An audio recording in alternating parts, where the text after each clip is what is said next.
pledge allegiance to the flag of the United States of America and to the republic for which it stands, one nation, under God, indivisible, with liberty and justice for all.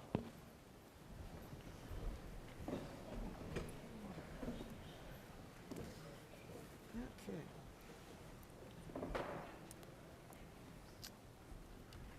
The first thing we have is a motion to approve the agenda as presented. May I have such a motion? So moved, Bernice. Bernice? Second. Second. Ann? Any discussion? Yes, I see that the Community Engagement Officer resolution is almost the last item on the agenda. It has been the topic of discussion, several committee meetings. I think we all expect that there are a number of folks that are here because of it. I think if we're looking to be accessible to the community that we serve, that it should be higher up on the agenda and taken out of turn, so that those who are in attendance for that reason are able to stay and not be here as late as the rest of us will be.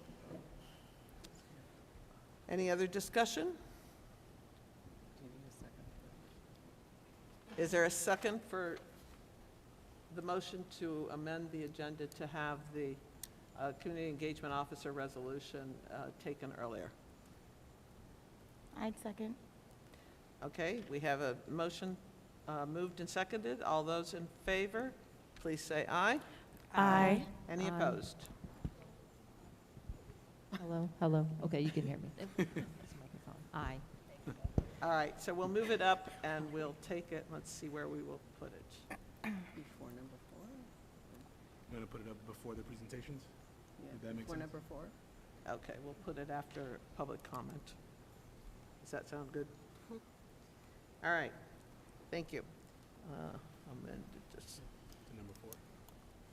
I don't have any numbers on here. Yeah, open up the agenda. If you open up the agenda. I have the agenda open. Right here. Right here. Oh, all right, I got you on the thing, yeah. I work off this one, so I get those things. Okay, Martha, was there all right, we also have the minutes of the March 16th, 2022 Board of Education meeting presented for approval. May I have a motion to accept these minutes? So moved. Ann? Second, Nolani? Pritzella. And Noelani? All those in favor, please say aye. Aye. Aye. Any opposed? Okay, that motion carries. And at this time, we will be entering into public comment, and I would like to read the first statement here. We are about to convene into the public comment period of our meeting. Although state law does not require us to hold a public comment period, we have chosen to do so because we believe it is crucial for us to hear from our community members about their concerns and issues. Having said that, please note that the board is here to listen. The public comment period is not designed to be a discussion. Accordingly, please do not expect the board to respond to your concerns and questions tonight. This is because we take your concerns and questions seriously and want to have sufficient time to process and research issues if need be. We will, however, respond to your questions and concerns at a future meeting or have the proper staff member get back to you at the appropriate time. I also want to point out that under state and federal privacy laws, we are unable to entertain any comments or questions about school personnel. Please know, however, that we take personnel concerns very seriously. On these matters, we would ask you to go through the appropriate administrative channels. Finally, we recognize that right now our nation and our community are polarized on a number of issues. That said, we want our school board meetings to serve as an example to our students that members of our school board and members of our community can deal with controversial issues in a civil manner and demonstrate mutual respect for one another. In that spirit, we will insist that all speakers and members of the audience maintain civility and respect for any divergent views that others possess. We ask that speakers please address their comments to the board directly rather than the audience. In the unlikely event the meeting becomes unruly, the board will recess the meeting and return once order has been restored. Finally, I want to remind everyone that you may submit written comments. Tonight, as I announced last meeting, the written comments will be attached to the minutes, and be available for board members to read at a later point. We will proceed now with the public comments, and each individual speaker is allotted 3 minutes. The individual time limits will be enforced so that as many members of the public who wish to speak may be allowed to do so. Excuse me, Kathy, it was that you said we may in the future change the proceedings to attach the written emails, but we did not discuss that as a board to change the proceedings. So why are we now changing the proceedings that have always been that the emails are to be read without us having a discussion about it? About 3 meetings ago, we had changed the procedure to allow read comments at the meeting as opposed to people appearing in public. And we made that decision without having any kind of vote or motion or anything else. And this is in the same vein. I announced it at the last meeting that because we have been getting an excess of letters, and we have looked at the letters, and we know that they pretty much support the views we've heard for the last 2 meetings, that we are proceeding on this basis. We will hear the public comments for the people who have signed up, but we will look at the written comments at a later point in the interest of time, because this will be a long meeting. So because we made an error in process before and didn't have a group discussion about changing the procedure, we now are going to change the procedure again. It actually without does it- not require a motion to take place on this.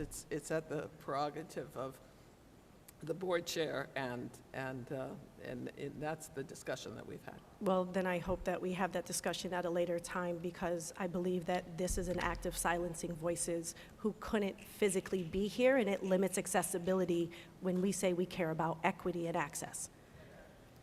Thank you. Logistically, I would like to remind people to use the microphone. It makes it easier for us to be able to hear people, as well as those that are viewing it remotely because they couldn't be here in person. So please be sure to use the microphone. And I'm going to say one more thing. I know that we get excited sometimes, either for or against something. Please wait until someone is done talking, whether you agree with them or not, so that we can hear everything that they say, because we all want to hear everything that's said. I know how excited we get, but let's make sure that those of us here and those that are watching can hear that everything that is said. Yeah, and that was part of what Kathy had said earlier as well. In addition, I'm going to let everybody be aware, we're going to try to stick to that 3-minute for each speaker. I have my handy new clock here. When it hits, I don't know that you're going to hear the noise it makes, but I'm going to say time, and you're going to have to be done with your comments at that point, so we can move along. Thank you, Martha. The first person I have signed up is Shay Fitzgerald.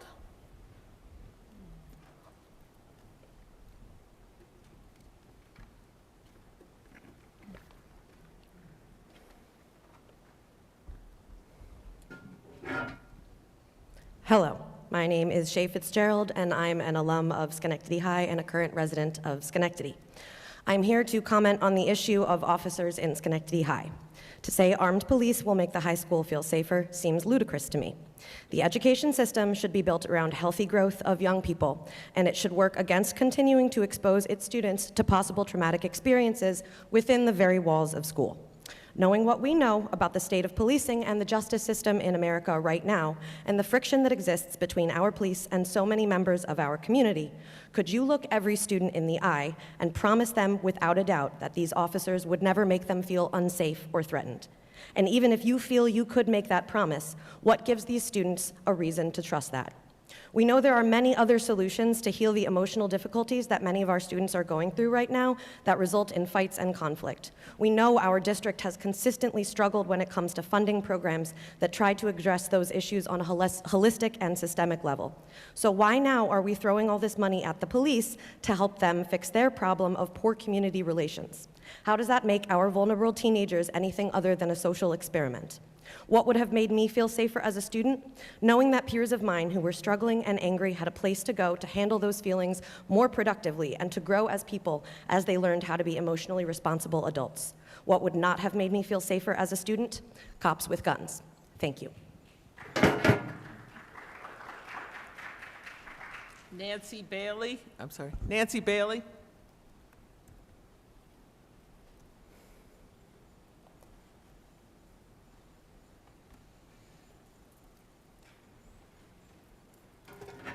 Hi, good evening. My name is Nancy Bailey. I'm a school nurse at Schenectady High. I've been with the district for 22 years. I am an alumni of Page School, Central Park, and Linton High School, graduated in '74. I am here today to discuss the day of the Festival of Colors here on Friday on March 18th. I found it an extremely, very upsetting and chaotic day at the high school. I found it very unsafe. Students were throwing powder at each other's in the hall. The floors were slippery. The maintenance men were called continuously to clean up the floors. I had students come in with anxiety attack, a shoulder injury from falling with the powder. I had a student have an allergic reaction with powder in her face. Twice she came down to me. I had a student with an injured knee that fell on the powder. I had a student come in very, very angry who had punched a wall because he had a brand new white sweatshirt on. Powder was shook on him, and he was extremely angry, and he punched a wall. I also had a diabetic student come in at 1:40 in the afternoon shaking. We thought she was having a hypoglycemic attack. After checking her blood sugar, we found out that she was actually just very, very anxious. She was scared to go to her class. She heard at 2 o'clock in the afternoon that the students were going to be using talcum powder and spraying it on the students in the classroom, and she was terrified. I feel like, you know, everyone is saying there wasn't a plan. I've been with the district for 22 years. I've never seen this actions on the Festival of Colors. So I'm not sure what brought out all these, you know, the colors this year, but I have never experienced that. But it was a dangerous situation. And I was very insulted by the fact that Paul Nelson wrote that the religious, that our administrators marred the holiday. I feel like our administrators tried to keep our students safe and that we tried to send home 2,600 kids to their parents safe. And that's what I want to say. Thank you, Nancy. Nicholas Otadi.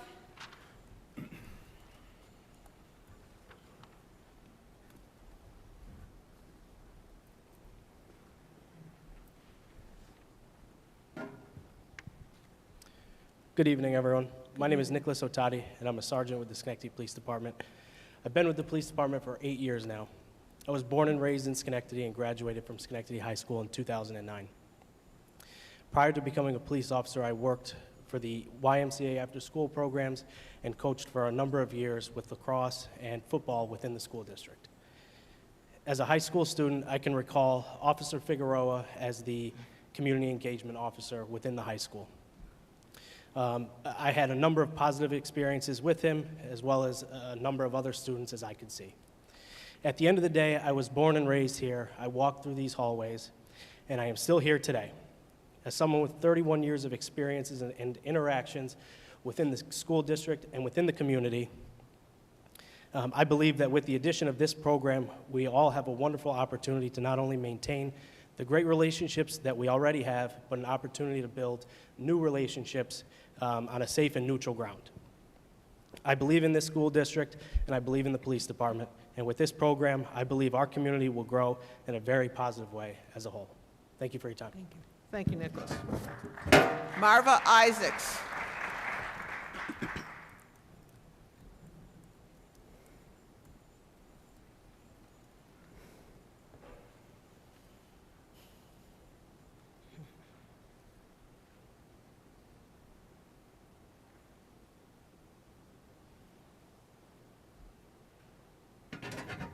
Good evening, everyone. My name is Marva Isaacs, the president of Hamilton Hill Neighborhood Association. And I'm here tonight because I think we do need the cops. I don't think that the cops are bad. There's some good and there's some bad. And I'm not going to say that all cops are bad. I'm sitting there, I'm living right across from the school. And the kids are breaking up. The school was just finished repairing. They did a wonderful job on the school. And if I didn't call those cops, the school, they would have destroyed the windows and break up everything. So we do need the cops, and I don't see the reason why we shouldn't have the cops in the school. The cops are not going there to shoot anybody down or anything like that. You know, we had some terrible cops here. And we don't have them now. All things have changed a great lot from the years I'm living in Schenectady.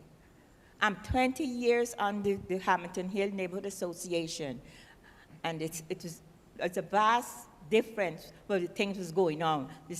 These are different cops, and I think we should have them in the school. Thank you, Marva.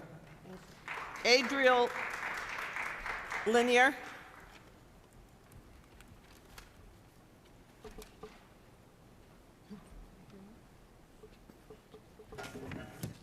Good evening. My name is Adriel Linier, and while I may be in attendance as a police supervisor, rather than just being seen as the police, my hope is to be heard as the human being that I am. I am a person of color, a father, a husband, a coach, a mentor, a former member of the City of Schenectady's Affirmative Action Board, a landlord, a former Division I and professional athlete, a first-generation high school and college graduate. I was raised in a single-parent and impoverished household. I am the sibling, family member, and/or friend to a plethora of formerly and currently incarcerated persons. Quite frankly, my life experience mirrors or crosses paths with many of the students in the City of Schenectady School District. My life experience is also the reason why I do the work as a police officer with purpose, empathy, and compassion. I have had the opportunity to support the district over the past few months as one of the community engagement officers. I understand the concern of some people as it relates to police officers in the schools. I can confirm that the interactions and feedback I have received from students, staff, and parents in the community, in the school community, has been overwhelmingly positive. We are not involved in the school district's disciplinary process. My work days have been spent as a law enforcement officer, an informal counselor, and a role model. In addition to accident and incident reports, I have assisted both staff and students with issues related to eviction, domestic violence, community and social services, as well as other life tasks and obstacles. I am familiar with the school-to-prison pipeline. Having worked in the Juvenile Bureau, one of my goals being involved with the school and the juvenile community is to help troubled students avoid the criminal justice system. Juvenile arrests across the United States have dropped in excess of 70% since 1996. It is my belief that we have the opportunity to tighten up safety in our school district while building trust and bridging the gap that exists between our students, families, and the law enforcement community. Police officers, no different than doctors, teachers, counselors, judges, janitors, board members have all caused harm in our community at one point or another. Let's not throw the baby out with the bathwater. It takes a village, which includes all of us. Thank you for your time. Thank you, Adriel. Albert Rivera.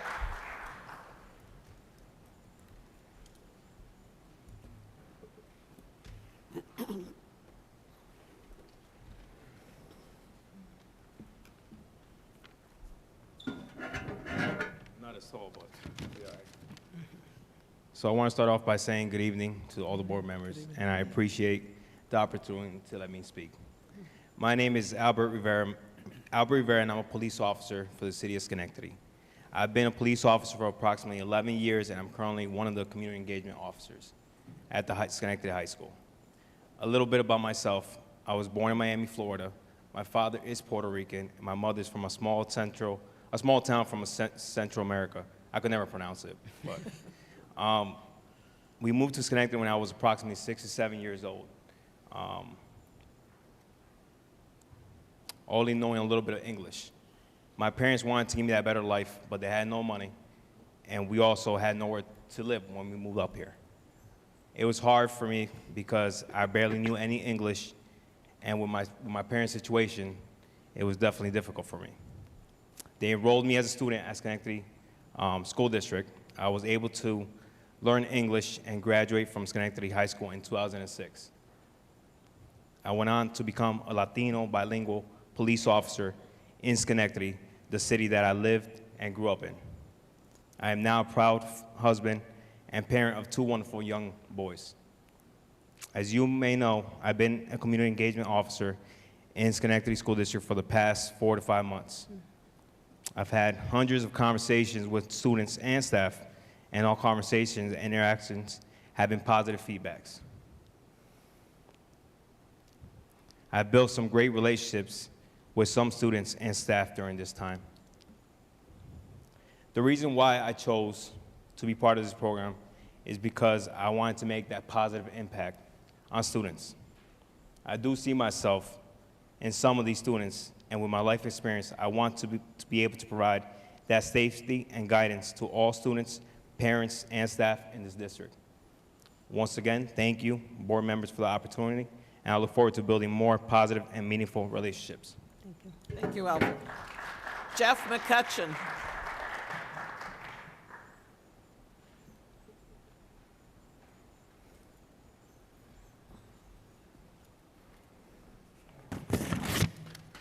Hi, good evening. My name is Jeff McCutcheon.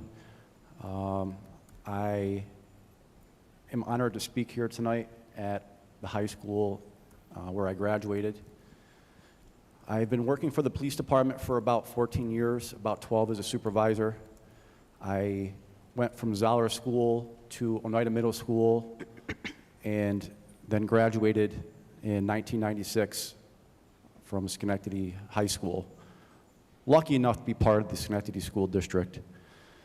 I do believe in the SRO program. I do believe in police-student relationships. I do believe I can do this job. Coming from the community, I've worked in several different neighborhoods. One of my duties is a public information officer, and before COVID hit, for the past few years before that, we were a community engagement unit. We are going to all of the elementary schools, and there's nothing better than a child recognizing you from the school when you're out on the street and saying hello to you. There's nothing that feels better than that child waving to you. I grew up I was in school without an SRO program, but I always had officers in the community that I knew. I give credit to one of my guidance counselors, Chris Angione. She spent years and years in the school district here. She was different because before you talked about what courses you were going to take, she took the time to know you. She took the time to ask about your life, and I believe the SRO program will foster that type of relationship.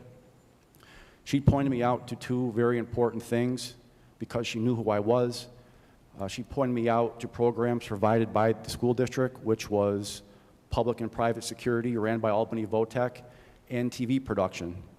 I was also lucky enough to play 2 sports at the school, and I was just sitting here thinking of the last time I was on this stage, I was belting out songs from the Phantom of the Opera.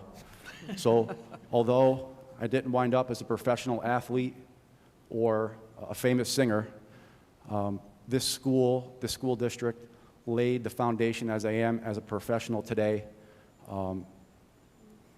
as I am a Schenectady police officer and a public information officer. Again, I believe in the SRO program. I believe that relationships form between police officers and students in situations that aren't at their homes are different than at school. If the district's motto is everybody counts and everybody learns, I believe the police department is here to facilitate that. Thank you very much. Appreciate the opportunity to speak. Thank you, Jeff. James Plowden.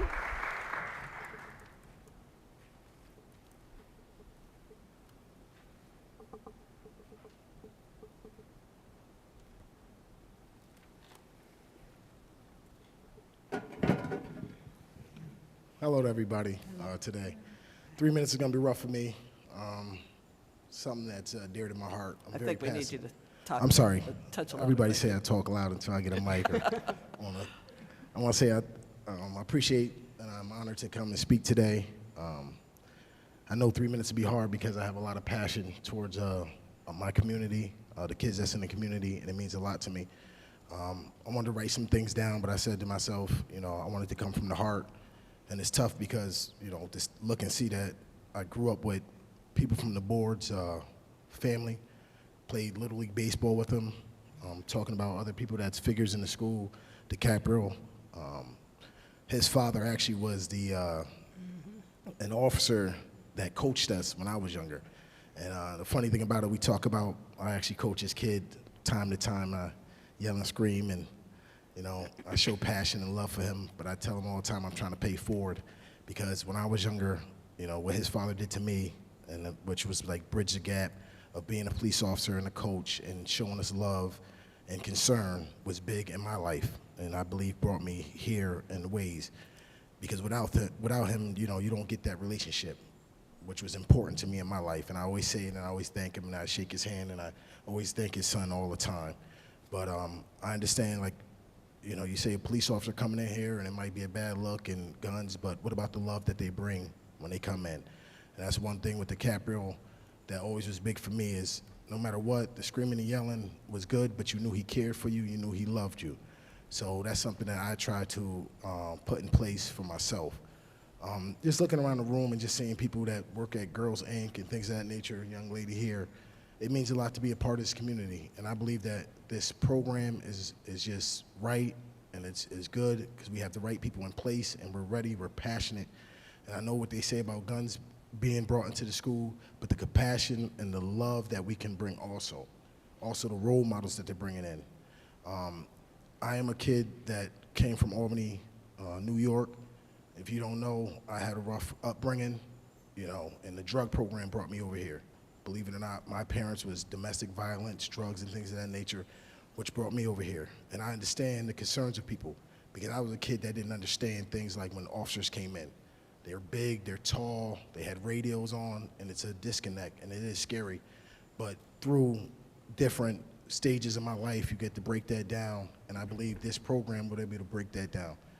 I'm gonna shorten it up and stop here by saying that I love this city. I'm from this city. I've played sports, numerous sports. I've been in numerous programs for this city, and I believe the Schenectady Police Department is here to help out and be a part of it.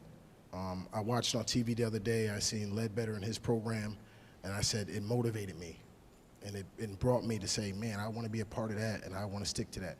So as we're here today, I understand people's concerns, and if you have any concerns, you can always come and reach out and let's talk. Let's sit down, let's talk, let's open up a conversation. And I think that's why we're here. I'm gonna go ahead and stop because I can go forever, but just realize there's a lot of love coming out of Schenectady, especially for me. So I thank you for your time, and I hope you guys consider it. And I love you guys, and I love the board, and I love the kids, and let's do the right thing for these kids, because they need us. They need everybody, every great role model.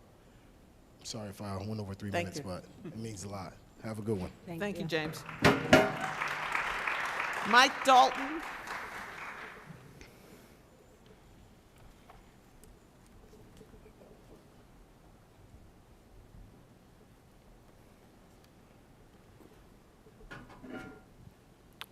Good evening. Good evening. So I'm following up on James. I kind of went the same route. I didn't prepare any written remarks. I kind of had an idea of what I wanted to speak about tonight.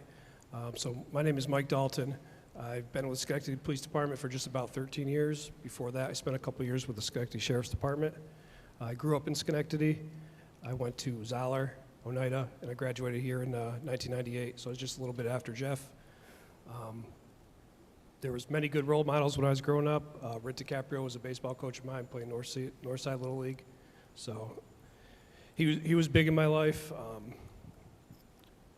There was a DARE program when I attended Oneida. We had an officer in DARE. All the kids loved him. It was great to have him come and sit in classes with us. So I believe there's a lot of good that this program can do for the children, but another big part of the program is what the children can do for us. I've been in the school for 3 or 4 years now with a after-school club, and it's enabled me to meet a bunch of kids who are interested in law enforcement. Some of them are interested in challenging law enforcement, so we welcome them, let them ask questions. Those kids really taught me some lessons, getting to know them on a personal level, seeing them person to person, human to human. And I think it's a really important thing for officers to interact with kids, to see them, to see the struggles, see what they go through, helps us dealing with the community. It helps us know the things that they're dealing with and puts us in a better position to help them. So I just wanted to share some of that with you guys, and I appreciate your time. Thank you, Mike. Thank you. Thomas Kelly.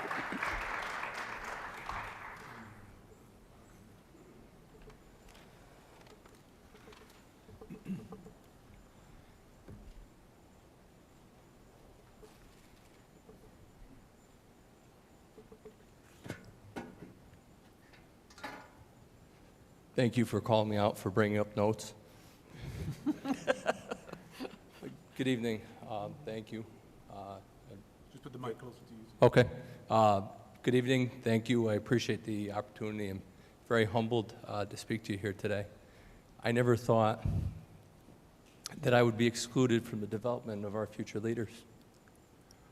I was born and raised in the city of Schenectady. I graduated from Mount Pleasant back in 1992. We had a combined sports program that started our 10th grade year. I wasn't really the best student when I was in school. I got into some trouble, gained the attention of the principal, Mr. Robinson. But they didn't give up on me. I had opportunities from the mentoring within the Liberty Partnership Program from officers Rick DiCaprio and Borowski, who were part of the mentoring and coaching and involved in the sports. And they really worked hard to help shape young adults and keep us on the right path. And I went to college, I met my wife, married, 4 children, and I came back to Schenectady and I coached in the wrestling program. And I worked with a lot of kids now that have moved up and are now professionals within the city, within the fire department. I took an oath to serve my community. Before I was a police officer, I mean, I was all these things. I had all these experiences and made mistakes and learned from them. And as a police officer now, I've continued to learn, and I've continued to be part of the training program within Schenectady, training other trainers, training supervisors, training topics for Department of Criminal Justice Services and things like procedural justice and implicit bias. A few years ago, Lieutenant Dalton and I started a program in Schenectady, the Law Enforcement Engagement Program. And we have had a lot of opportunities to engage with children and young adults in different discussions and be challenged by them. And we've been invited back to speak into other classes. And we've really had a lot of opportunity to, I feel like, make a lot of great impacts. And when this program was introduced and bringing police officers back into the school district, I was very supportive of that program. We've had such an awesome opportunity to do events like Schenectady, tours of the police station, the courthouse, and have so many great conversations and have met so many great children that have done nothing but welcome us with open arms. We've been embraced by the teachers here, many of who are afraid to speak up for being ostracized by their fellow teachers. And it's just this is not what it's about. I mean, we're a community. And many of us here that are here today have grown up in this community, and we've been affected by members of this community, and it's made us stronger, and it's made us who we are.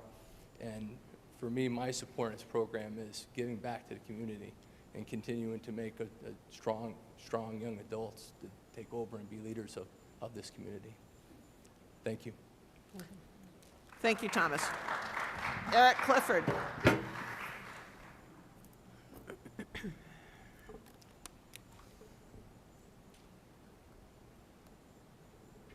Hi, Chief.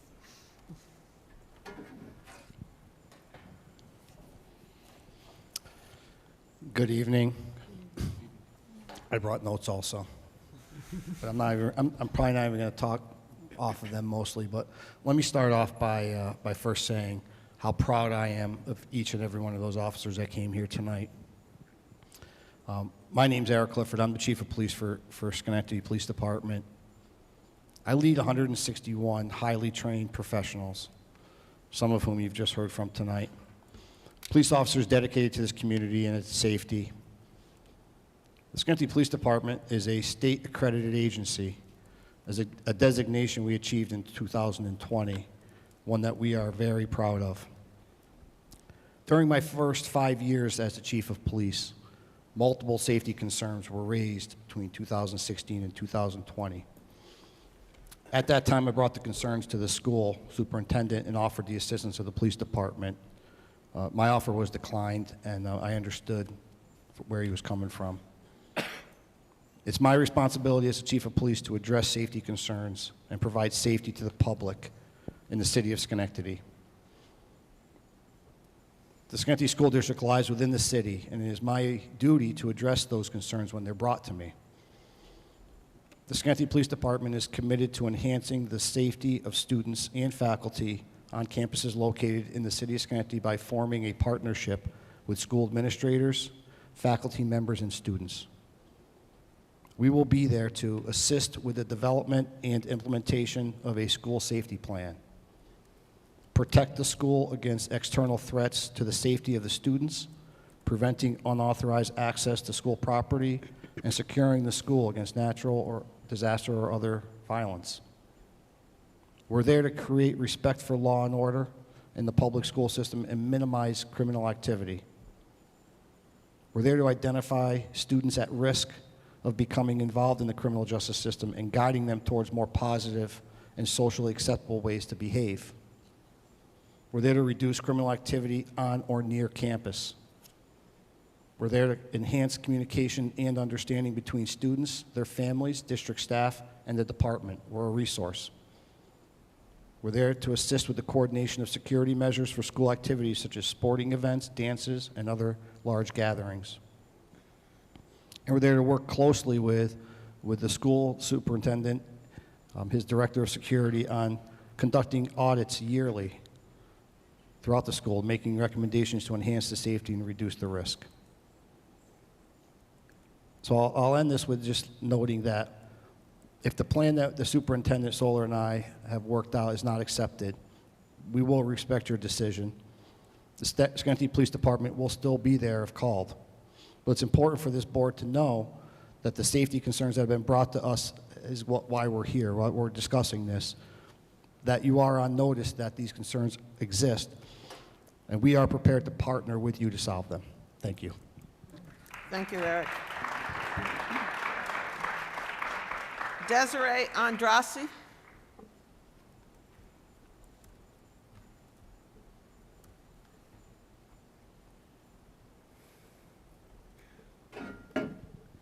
Good evening. Good evening. I'm here to speak about the police in our schools, and I'm 100% for the police to be in our schools. Sorry, microphone was a little away. I think having them in our schools is an extra opportunity to foster a relationship with children and police. I think it should start at an elementary level, not just a high school and middle school level. I'm also here to speak about requesting the immediate action taken to dissolve the resolution of the vaccine mandate for sports. I don't think it's no longer valid anymore, and there is no law or guidance for especially low-risk sports and no-contact sports. It's also, right now, it's hindering my son's scholarships.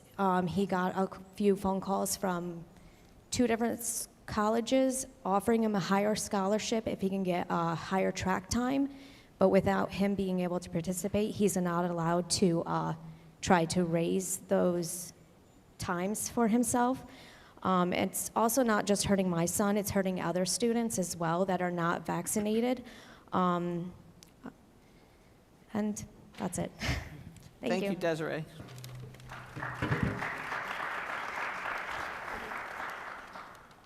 Queen of Charles.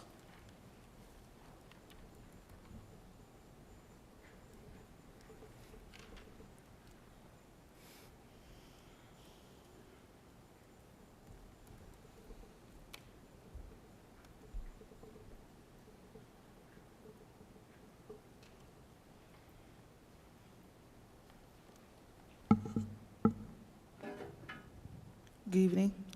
Good evening. You can hear? So, my name is Shaquina Charles. I'm a resident from Schenectady County. We need you to talk just a little bit louder, please. Thank you. My name is Shaquina Charles. That's better. There you go. That's better. Okay, my bad. From Schenectady County. I would just like to first comment on the presence that's in this room.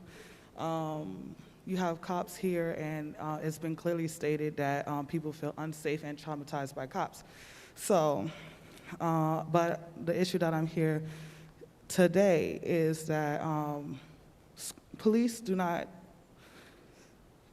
help in schools. Schools is meant for a learning institution, a place to feel safe. And if you have kids that say, "Hey, I don't feel safe," or "Hey, I do feel safe," it doesn't solve the problem. You still have an uncomfortability in your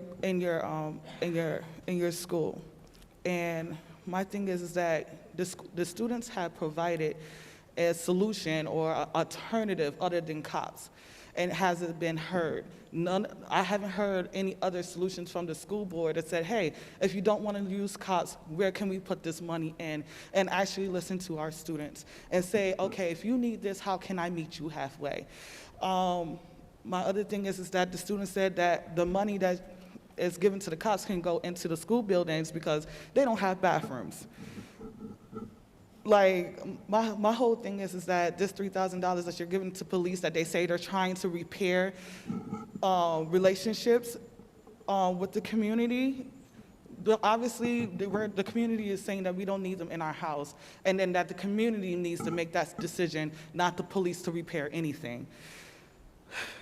Okay, I want to leave it right there. Thank you, Queena. Casey Charles.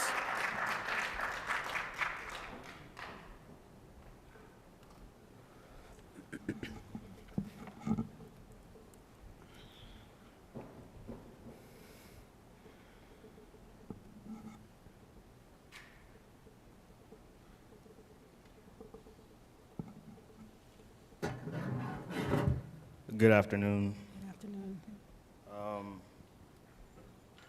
First, I would like, before I start, I would like to read one statistic that I found from the ACLU. Can you hear me now? Mm-hmm. The arrest rates for schools where they have SROs in them is 3.5 times the rate of arrests than schools without SROs, and it's 8 times more likely for Black and brown children to be arrested in schools with SROs in them. I'm not sure of the statistics of the ratio of Black and brown children or folks in this high school, but I know they greatly outweigh the latter. There has been so many kids that reached out to myself, my organization, the Black Abolitionist Directive, All of Us Community Action, and so many other grassroots organizations, teachers, counselors, and things like that, to tell them that they do not want SROs in their school. It would behoove you to listen to the kids, because having police officers in the school is a Band-Aid solution. It's not a solve to the problem. Instead of adding police officers, you could add mental health counselors, which in turn increases the morale in the school, makes kids feel better, makes kids feel more comfortable. I've never heard a complaint about a mental health counselor. Not once. But you see how many people came here to keep the police out of the school? You see how many emails you can't read tonight because they don't want police officers in the schools? Just because it doesn't harm some and it harms others doesn't mean it's a good idea.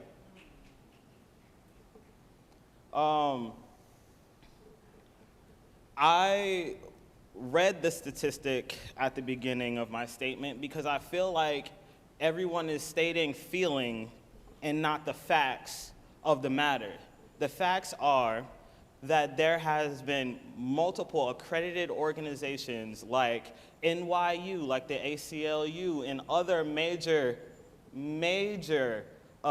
companies, schools, things like that, right? They literally say SROs are not good in schools. Quite literally. If you read the statistics, it takes a quick Google search. You don't even need to have this as a conversation. You could look it up in Google. It's free.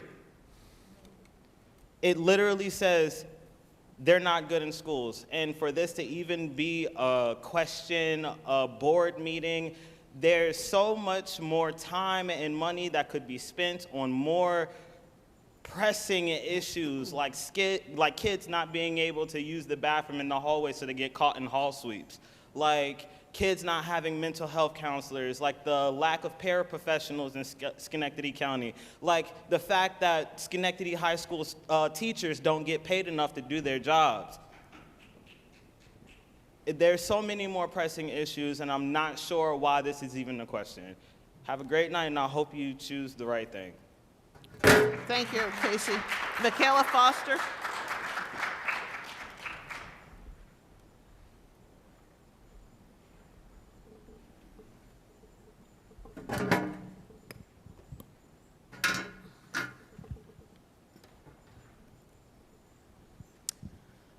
Good afternoon, or good evening.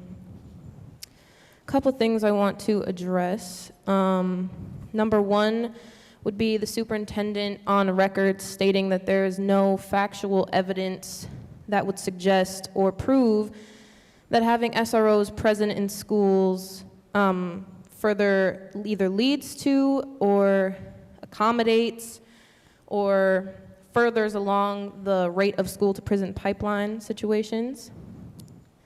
Interesting, and mind you, I read that in the Albany Proper, if you would like to cite my source. A 2017 study by the Education Week Research Center found that 43 states and the District of Columbia arrest black students at disproportionately higher rates, and they name higher exposure to school police as the likely cause. A UCLA study of 2.5 million students in Texas found that, quote unquote, exposure to a 3-year federal grant for school police is associated with a 2.5% decrease in high school graduation rates, which the school board has cited as something they are trying to improve in Schenectady, and a 4% decrease in college enrollment rates. A Harvard and Columbia University study found that saturating high crime areas in New York City and the like with police officers, quote unquote, significantly reduced test scores for African American boys consistent with their greater exposure to policing.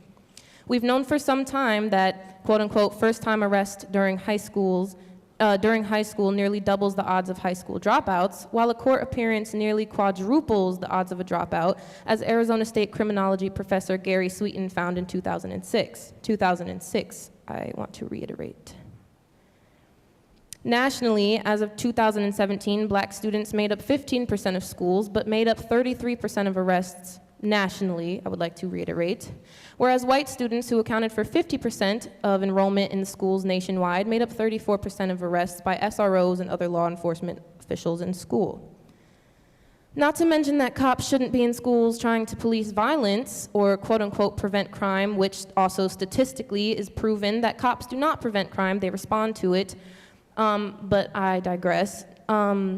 Cops should not be in schools trying to police or handle violence when even the National Center for Women in Policing admits that 2 studies have found that at least 40% of police officer families experience domestic violence in contrast to the 10% of families in the general population. Perhaps somebody should deal with their own systemic issues before they try to put a Band-Aid solution of systemic racism on somebody else's. Abolitionist and CUNY geography professor Ruth Wilson Gilmore asks us, what are the conditions under which it is more likely that people, specifically children, will resort to using violence and harm to solve their problems? What can we do about it so that there is less harm? We should be asking, what does the research on youth violence actually tell us about what stops it? As Casey already mentioned and multiple other people in previous meetings, we are not here to talk about how cops feel about the community or even how we personally have our emotions tied up in it. I know I do. I know where I fall on the political spectrum, and I know there's people in here who differ from where I fall. However, as professionals, we are told to differentiate between emotion and fact. The facts is that every statistic since the 1990s, especially after Columbine, states that police do not add safety to schools? And why are we asking cops to play the role of counselor when we have not only just fired them because of COVID, but can now pay to put them back? Cops are not counselors. In fact, there's not even a national guideline for how SROs are to be trained. There's one resource online which includes an 18-day training at its highest, which usually results in a 5-day training period for SROs when they go into school, if the specific police department chooses to use that one. I also read over the contract, and I'm asking a lot of questions about why police are in Schenectady High School to quote-unquote deter criminal activity, when again, police do not prevent crime, they respond to it. Also, like someone else already stated, why are the police and the school board making a decision for the community? If the community would like to repair or even build a community with police, that is up to the discretion of the students, to the families in this community, not to the school board. Also, I would like to mention that our new superintendent came from a predominantly white area, and in a very vastly different number, a 70% white district before he was here in Schenectady. I have a lot here, but I'm apparently at time. I just want us to remember the fight that we are currently discussing. Do not move based on how you fall politically. Vote based on the facts that you could easily find online but clearly didn't read. Also, just remember who I am, because I will fight you at every turn, happily. Time, Michaela, thank you. Well, your time's going to be done when we don't vote you back into office. Gary Ann Foster.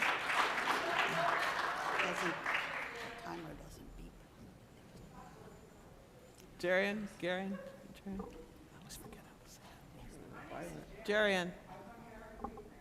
I noticed.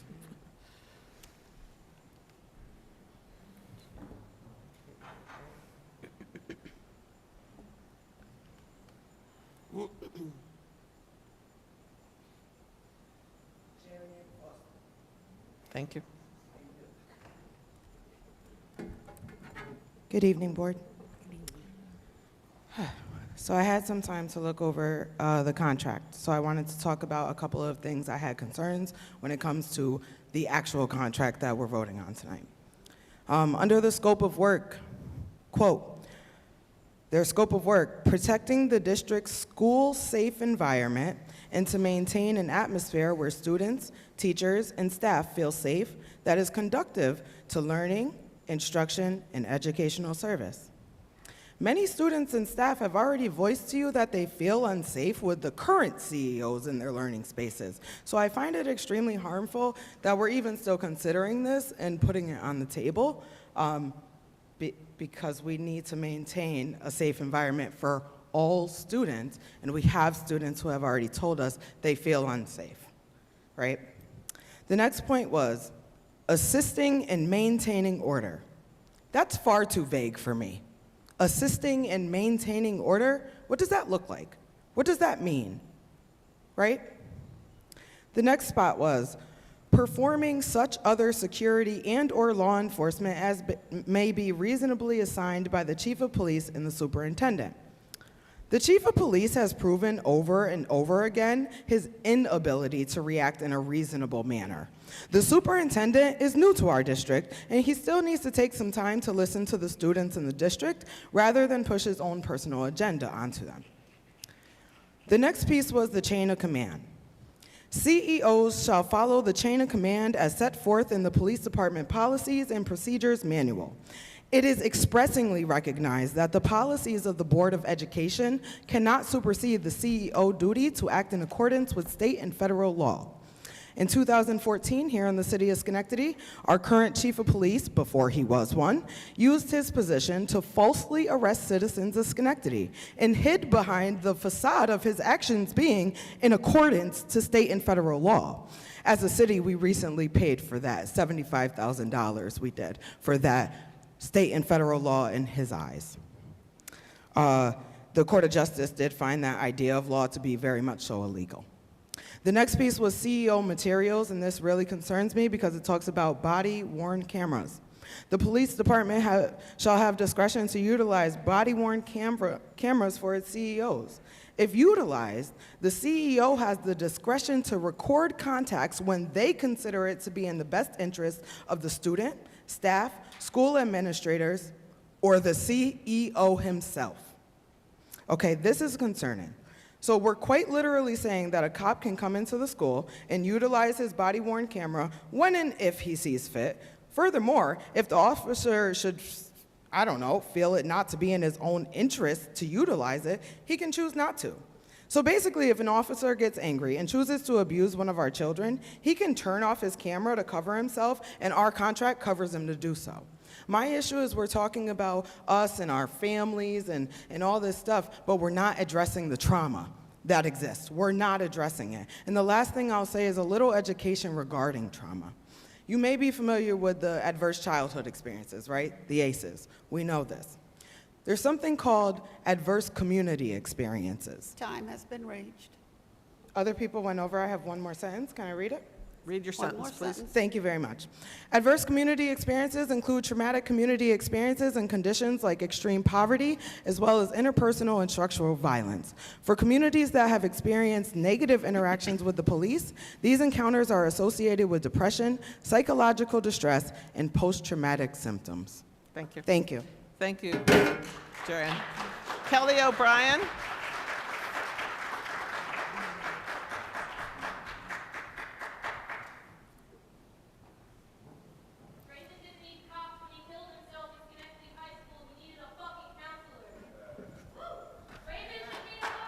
Please, silence.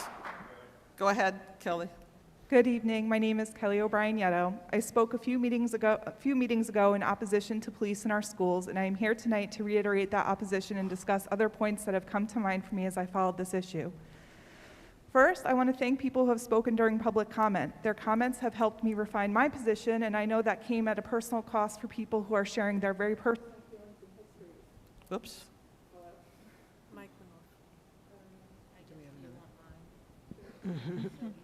Thank you for sharing. Hello? Okay. I think it was clear from... It's me? I can hear you. Okay. It's you? No. I think it was clear... It's not on. That's not Can you on. tap it? Tap it. Yeah, it's on. I think it was clear from student comments during these meetings that they were not comfortable with police in schools, and all the readily available research supports that discomfort as a logical response to danger.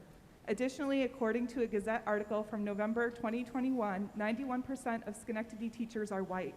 I wonder about the implications this will have on teachers of color in the district who may also be uncomfortable with police presence in school, but may not feel comfortable speaking publicly about it. Obviously, I cannot speak for their point of view, but I am curious if survey data from the school delineated teacher support of police by race and whether or not they brought teachers of color into these conversations in a safe way.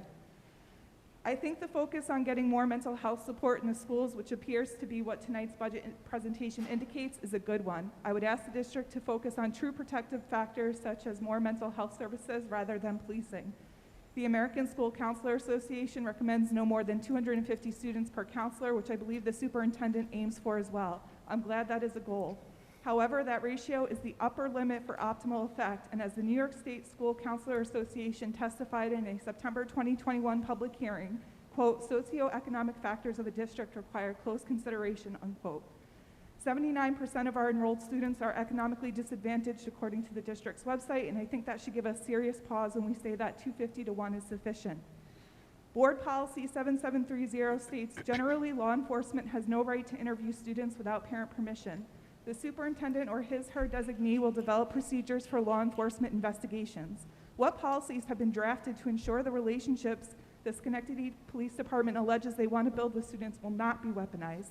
Is there such a thing as a casual conversation with an on-duty police officer for our students? What about financial liability in other respects? If something happens between police and students or staff and a lawsuit is filed, who pays? A March 15, 2022 Times Union article details, quote, recent settlements against the city and the police department of Schenectady that have cost the taxpayers nearly $2 million in the past 2.5 years. A partnership with the police department sounds like a financial gamble, not an investment in school safety when the numbers are taken into consideration. I heard some students who gave public comments suggest more hall monitors to increase safety. I think investing in new or restored jobs of community members who can form real relationships with students without risk of traumatizing them seems like a more prudent experiment than bringing in police. Time is up. In closing, this seems like an issue of equity. Police presence will not affect everyone equally. It is clear from public comment shared by students and by national research that police presence is traumatizing to many students. To increase the likelihood of harm to students is unethical. Policing does not belong in education spaces. The money spent on police would be better spent on services that actually provide enrichment, support, and educational opportunities. Thank you. Thank you, Kelly. Justice Dazzle.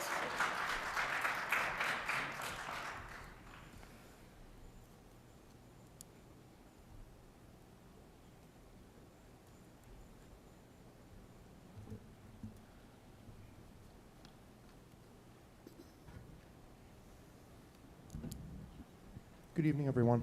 My name is Justice Dazzle. I live in Schenectady, and I'm glad to call it home. One of the things that I love about this city is the vibrant and dynamic community. I intend to buy a home here because I feel safe, nurtured, and supported. I would hate to see that vibrant community fractured because of a choice made in haste. There are a lot of questions that have not been answered about the intention of bringing police back into the schools, questions whose answers could possibly determine a better course of action. I do not see how this helps the school district grow over time and is a costly Band-Aid rather than a long-term investment in Schenectady students. Some members of the board brought up at the last meeting that there are people who feel strongly that police are needed in the district, and yet only 3 out of the 30 people who spoke or wrote emails were in favor of community engagement officers being brought into the schools. Of the students that made a public comment, none of them were in favor of CEOs. That leads me to believe that the voice of the people who are going to be most gravely affected are being given the least weight. We are only as strong as our weakest link, and if that link can't breathe, how strong are we really?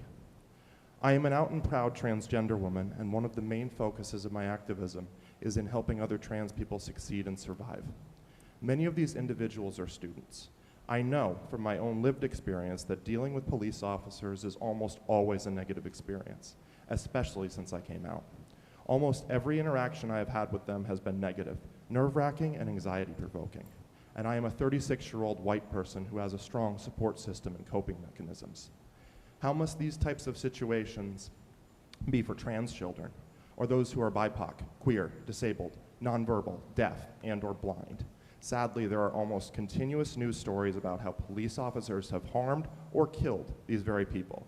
These tragedies are already happening in other cities and school districts throughout the country. Why do you think that Schenectady police are different than those other departments? The potential victims are not going to be adults. They are going to be 11-year-olds who are running late for class, or 13-year-olds who are messing around with friends, and they never make it home. What is the cost of police CEOs versus expanding the social work and therapy programs? Where is this data you're using to determine that this is the best course of action? And why has it not been made easily publicly available? Has the effect that this will have on the school-to-prison pipeline been taken into account? Why are racial, immigrant, and LGBTQ+ equity training consultants not being brought in with this money? They could potentially actually help to fix the causes instead of slapping a Band-Aid on the problem. Will these officers actually get sensitivity and equity training before being let loose in the halls? Are the officers going to speak with teachers and staff to find out who they can approach in the standard way and who is someone that needs to be approached in a tailored manner to avoid causing more mental, emotional, or physical trauma and pain? Are the officers going to be hall monitors or ticket generators for the city? If the latter, aren't they just double dipping for our funds? Have you polled the staff, the students? If you have, what were the results? If you haven't, how come? Time is up. I have one more question. If this money coming from the 30 paraprofessional positions that are not being brought back, leading to less help for faculty and students? Thank you. Lillian Triana. Thank you, Justice.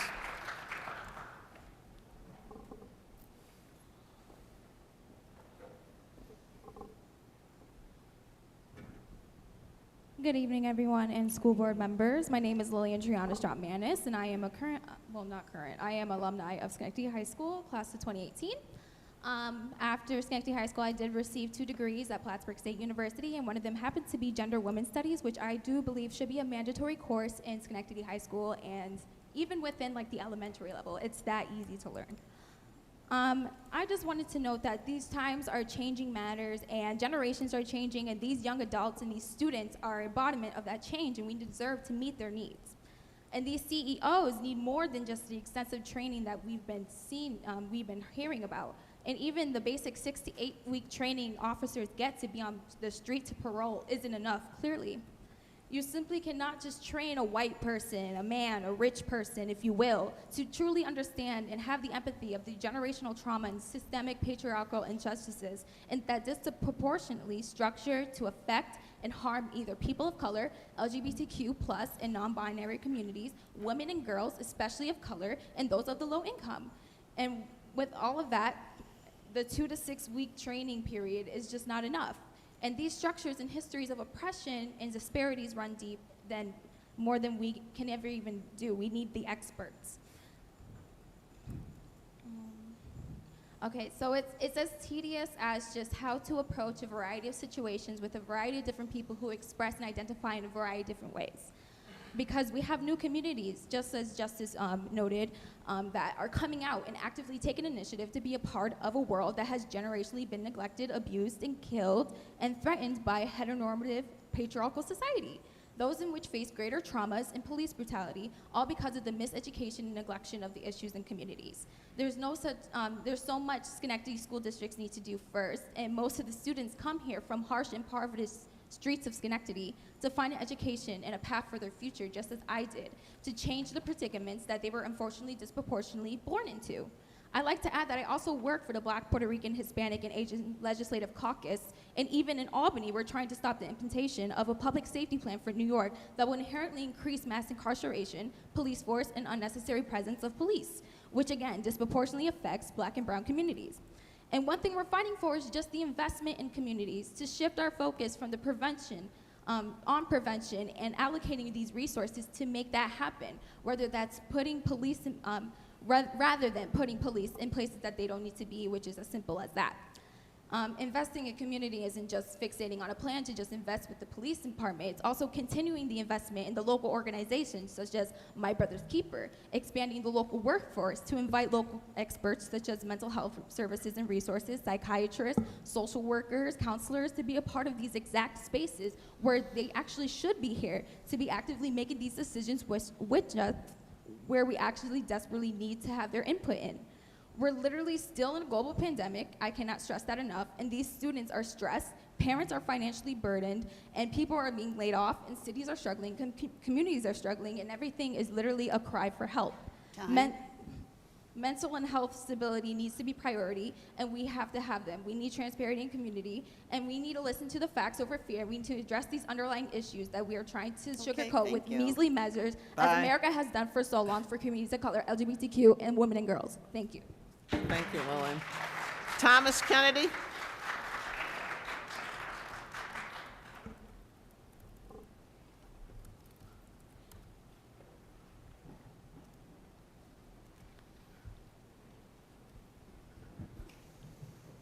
Good evening. My name is Tom Kennedy.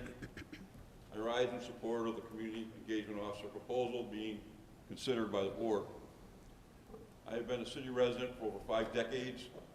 I've paid school taxes for over 42 years. I have had 3 sons graduate from Schenectady High School, coupled with the fellows back there in uniform. I am also a retired law enforcement officer. Unfortunately, for the past 2 board meetings, countless derogatory statements and unfounded accusations using the same tired old cliches and anti-police rhetoric have been directed at law enforcement. But despite all the acrimony and naysaying at this podium, the truth is still the truth. The vast majority of Americans respect law enforcement, and that includes our brave men and women in the Schenectady Police Department. In all my years in the job, I have never met an officer who wouldn't put themselves in harm's way to protect another life, especially the lives of children in danger. But let's be clear, not every officer wants to work in schools. However, if a school district finds such officers like Sergeant Lanier and Patrolman Rivera, they are fortunate, as these professionals have proven they are committed to making a difference in students' lives at Schenectady High School. I don't know Superintendent Soleil personally, but from all I've seen and heard since he came to this district, he has been honest, forthcoming, and willing to engage with all stakeholders to make our district and schools the safest and best they can be. This proposal is just one of his ideas, but it actually may save a life if deadly imminent threat presents itself in a city Schenectady school, as it did at 1251 on November 30th, 2021 at Oxford High School in Oxford, Michigan, when a sophomore entered the school with a semi-automatic handgun with 3 loaded 15-round magazines and opened fire on his fellow students. Tragically, 4 students were killed and 7 others injured, 6 students and a teacher. For those who have claimed in these 2 past board meetings that school resource officers never make a difference when lives are in danger, they are simply mistaken or engaged in a separate anti-law enforcement agenda.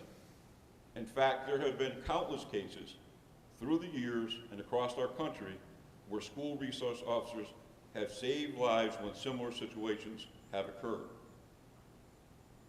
But never so apparent than at this Michigan high school. The Sheriff's Office released that over 100 9/11 calls were received at 9:51 p.m. reporting an active shooter. And by 12:56, just 5 minutes later, the shooter was taken into custody. In just over 4 minutes, the deputy sheriff, assigned as a school resource officer at Oxford High School, confronted, disarmed, and arrested the shooter. That's going to be time. Counselors, paras, and psychologists, or anyone else, could not have ended this threat. Only trained, equipped law enforcement, period. Thank you. Thank you, Tom. Thank you. All right, Vivian Parsons.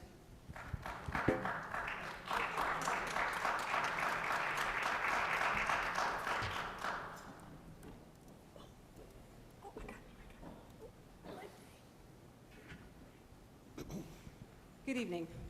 This school district has implemented and continues to implement a variety of supports and preventative measures for students that include restorative practices and the hiring of additional counselors as needed.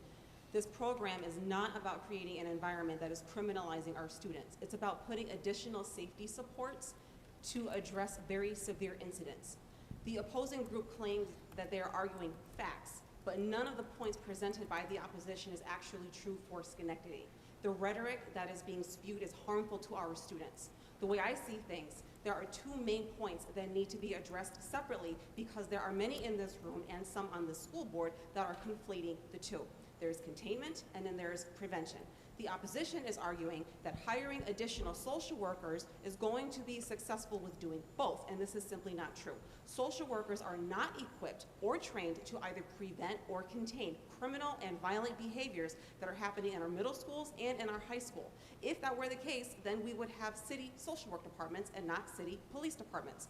The purpose of this program is to contain the problems, stop them from getting worse, and provide support to help prevent these issues from occurring in the future. I do believe that having additional mental health support services will be a great benefit to our children in general, especially with them coming out of the COVID quarantine era.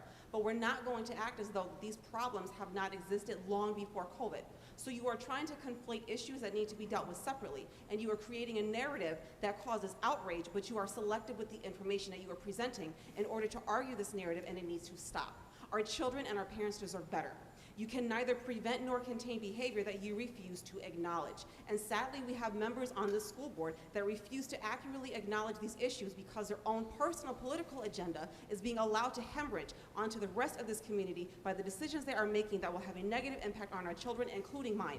So again, I will ask the same questions that I asked the last time I was here. Are we being asked to ignore the bullying and the chaotic behavior, violence occurring in the bathrooms, classrooms, hallways, cafeterias, and buses? Are we being asked to ignore the parents, faculty, and children that do want police presence in the school so they can feel safe? Are we being asked to ignore the need for faculty members to have adequate support and safety measures in place in order to provide a safe work environment? Are we being asked to ignore the students that are suffering bullying on a daily basis and their parents that are tired of having to send their children to school in such a tumultuous environment? My daughter has personally witnessed drug use, drug sales, violence, and other illicit activity in the high school. She felt unsafe and stressed out each and every day. So when it's time for my son to enter high school, are we still going to have the same conversation? Am I expected to be one of those parents that feels helpless sending their child to an environment that they hate being in? God forbid my son gets cracked across the face in a cafeteria brawl. Are you then going to look him in the face and tell him maybe he should have gone to a social worker first before getting into the brawl? Is this what you're telling me and thousands of other parents in this district who want none of what you're selling? If this is the expectation, then just say that. But do not try and mask your own personal political agenda as empathy and compassion for our children. The same personal political agenda that has repeatedly called for the defunding of the police department by someone who founded an organization known for public disruption that is putting it very, very mildly. You are trying to treat our children as one giant social experiment, and it is dead wrong. Stop the politics, keep them out of the building. Just simply do the right thing and go home. Thank you, Vivian. Carol Lupo.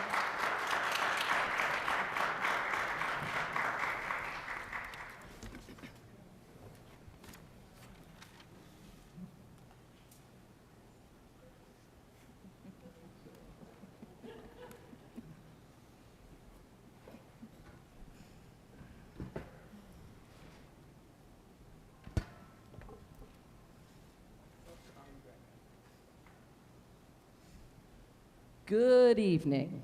Good evening. I would like to speak tonight in support of the Community Engagement Officer Program as an employee of this district, a coach, and a teacher. Our district needs all the assistance we can get to return Schenectady to a district of pride and notable achievement. It is time to change the narrative of the past. In light of all that has happened, to bring a light into the injustices rendered on Black and brown people by police actions, I think it is commendable that the Schenectady Police Department and our school district are willing to work together to address matters and build a new relationship with the adults and students in this community. Our district needs more community support to raise us out of the spiraling downfall we have experienced with our previous administrations. I am impressed with the commitment and the comments made by these officers here tonight. The police department has stepped up to this community challenge in spite of the probable backlash it will receive. The proposal allows for more supervision, structure, and consistency to the school environment, as well as an opportunity to build community relationship. What do we have to lose when the contract can be terminated at any point? Our district has suffered irreparable damage from the leadership and board support of Eric Eli and Larry Spring, but they were given the chance to bring their programs. Are we hanging on to their narratives? Who are we as an educational institution that we cannot grow from what we have experienced and learned to evolve into a greater awareness and build ourselves out of the ruins? Why should Superintendent Soler not be given the chance to assess and to try programming he deems appropriate to address the overwhelming safety needs of our schools? Let us not forget the number of administrators and staff that have suffered severe injury and concussion over the past years. They have put themselves in a place of physical harm while trying to intervene in student altercations without the proper training of combat skills needed to intervene without incurring personal injury. Students and staff are afraid of the out-of-control behavior in our buildings. More guidance counselors or social workers who are untrained in physical altercation events do not address this safety need. This is not to downplay the need for additional mental health supports. Again, what do we have to lose? I have had the pleasure to encounter some of the pilot program staff at the high school in recent weeks. Some of them are alumni and former students of mine, and so are many of these officers here tonight. That's going to be time. How great the men and women of this community can relate to many of these students in the district. I ask that we should, one last thing, what if we could change the pipeline narrative to school, give back to school and community pipeline? These community members are vital to the success of our students. We need to find more and better ways to connect school experience in our community. Thank you. Donna Fowler.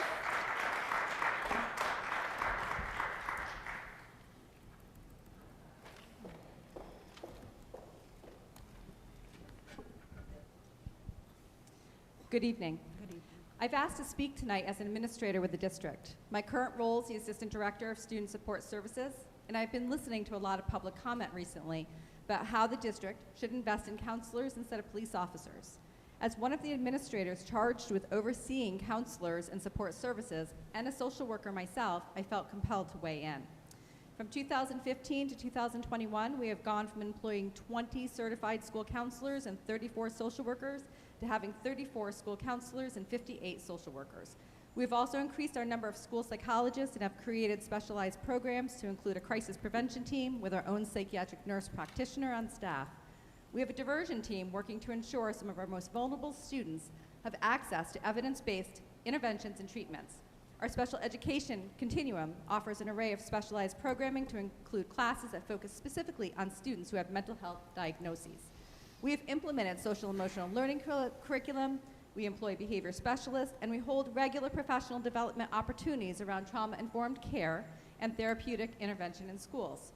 Our office is also responsible for leading the Code of Conduct Committee.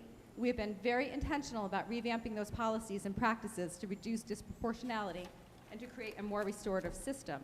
This year, we hired 6 restorative practice specialists and are asking for 4 more next year. Another role that falls within our office is to ensure that administrators and support staff are trained in threat assessment and bullying prevention DASA. All superintendent hearings, threat assessments, and DASA reports pass through our office, so we are intimately familiar with the types of incidents that occur and the struggles our youth are facing, especially this year as they transition back to school and try to regain a sense of normalcy. As our system works diligently to ensure we have effective supports in place for students to prevent acts of violence, it's also critical that we ensure our schools are places that are safe so learning can occur. Our office has called upon our community engagement officers several times this year to work with students and family members who have been victims or to help us work through some challenging threat assessments. We have a member of the SPD on our threat assessment training team. One of our CEOs was part of the committee that developed our diversion program. The CEOs have both taken our TCIS course alongside our staff. They have responded to situations with professionalism and care. I believe that the CEO positions are not unlike other positions we hire for. We need to ensure that we have the right people in the job, someone who is skilled at building relationships with youth and families and whose values align with those of the district. We need to ensure our expectations and roles and responsibilities are clear, and if approved, we are committed to capturing this in the Code of Conduct. We also need to make sure they are trained properly and given the opportunity for regular supervision and feedback. And in closing, I just want to reiterate that we are committed to servicing the whole child and to ensuring that our students have the support they need and will continue to find innovative and responsive ways to meet that need. Thank you, Donna. Susan Fitzgerald.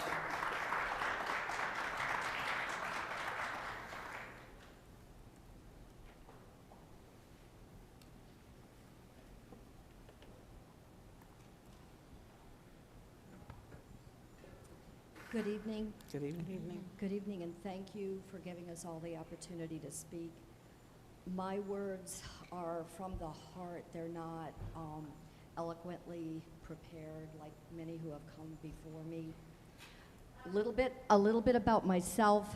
I have been a resident of this community since 1984. I am the parent of 3 proud graduates of Schenectady High, one of whom was your first speaker tonight. In my professional work, I am very much involved in this community as a county employee. I couldn't reiterate more what a crisis this community is in. At the onset of the pandemic, I was an essential worker who put on a mask and went routinely into homes to assess for safety, to offer support and services.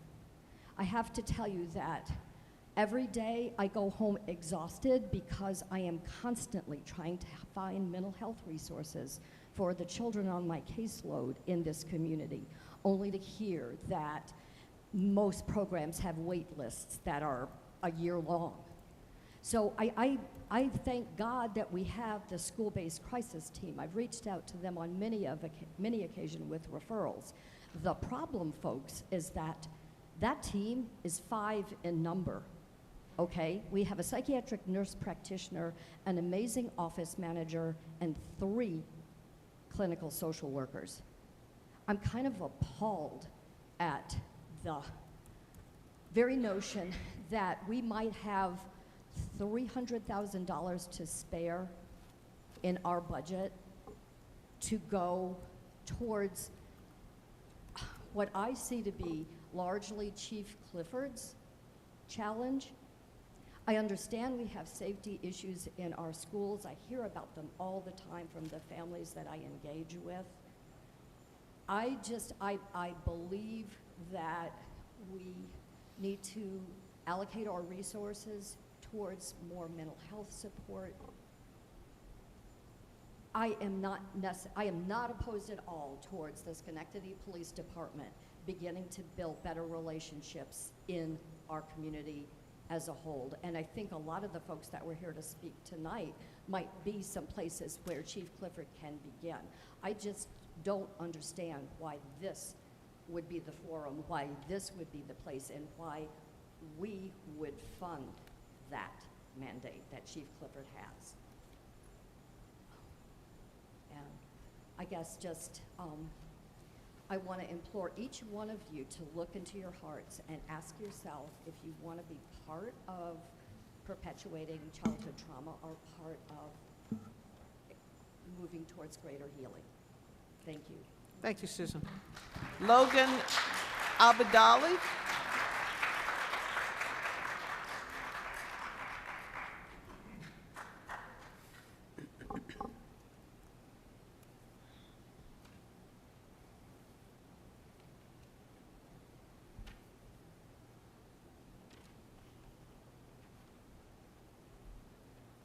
Logan, could you spell your last name for me, please, because I can't quite make it out here on this list. A-B-U-D-A-L-L-A.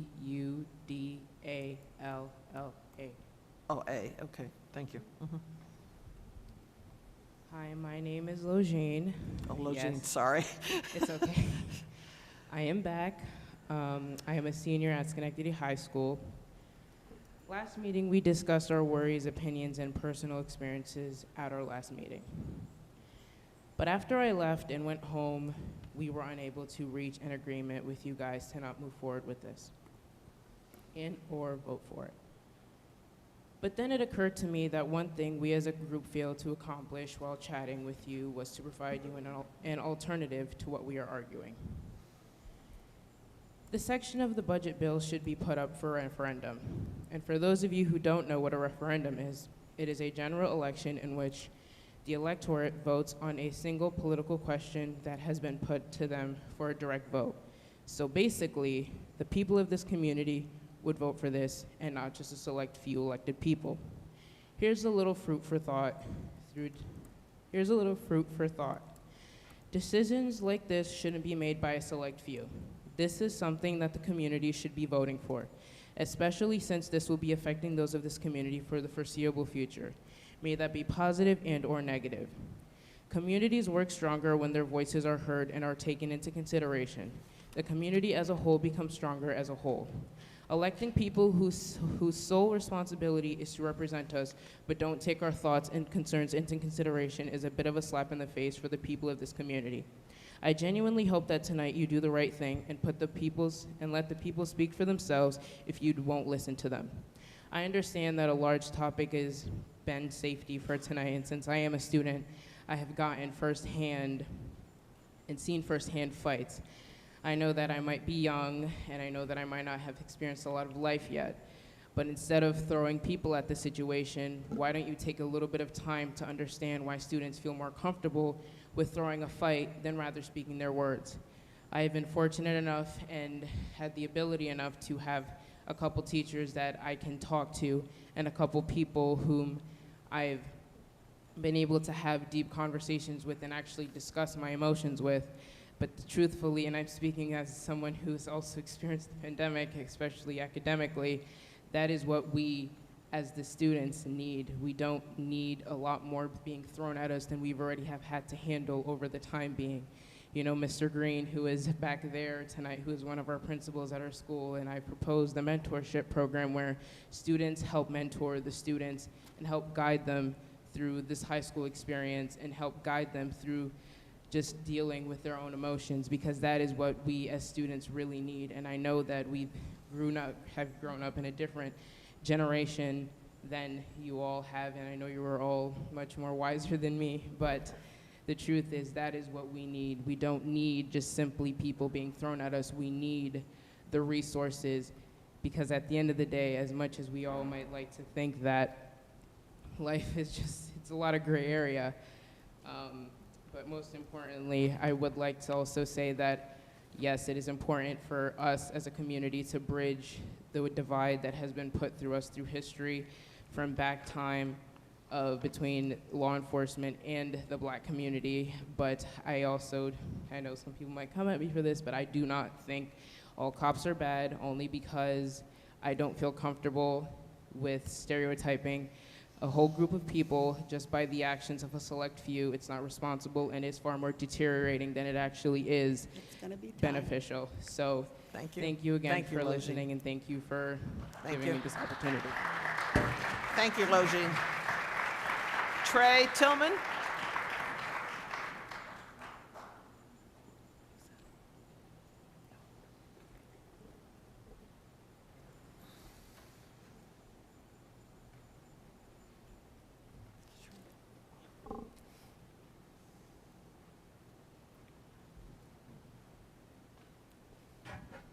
Good afternoon.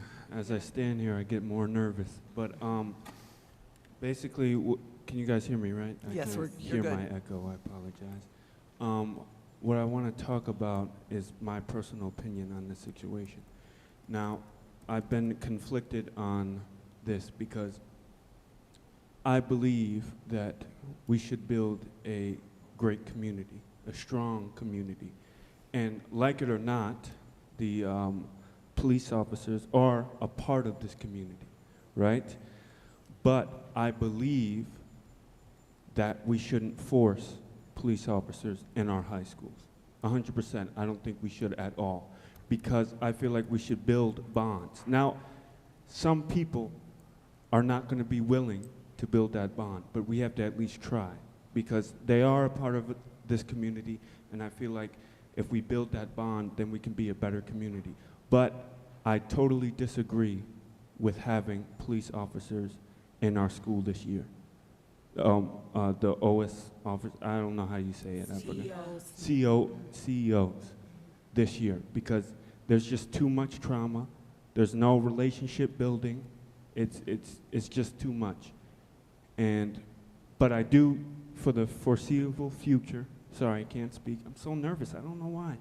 But for the foreseeable future, I believe we should do things to build that relationship with the community, for cops to build that relationship. But also, that earlier, somebody said the powder. I totally took offense to that. The powder that was thrown around, it was for a holiday called Holi. It's to celebrate life. It's a Hindu religious holiday. So that's what that was for. So, yes, that's all I have to say. You guys have a beautiful night, and this is a beautiful community.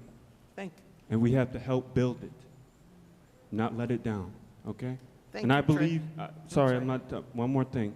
And I believe that we all can rebuild this, but we have to believe in each other. We have to agree with each other. We have to. We have to come to an understanding, and I'm so serious. We have to come to an understanding with each other and the students, and understand the students. That's all I have to say. Have a good night. Thank you, Trey. Alfred Tompkins.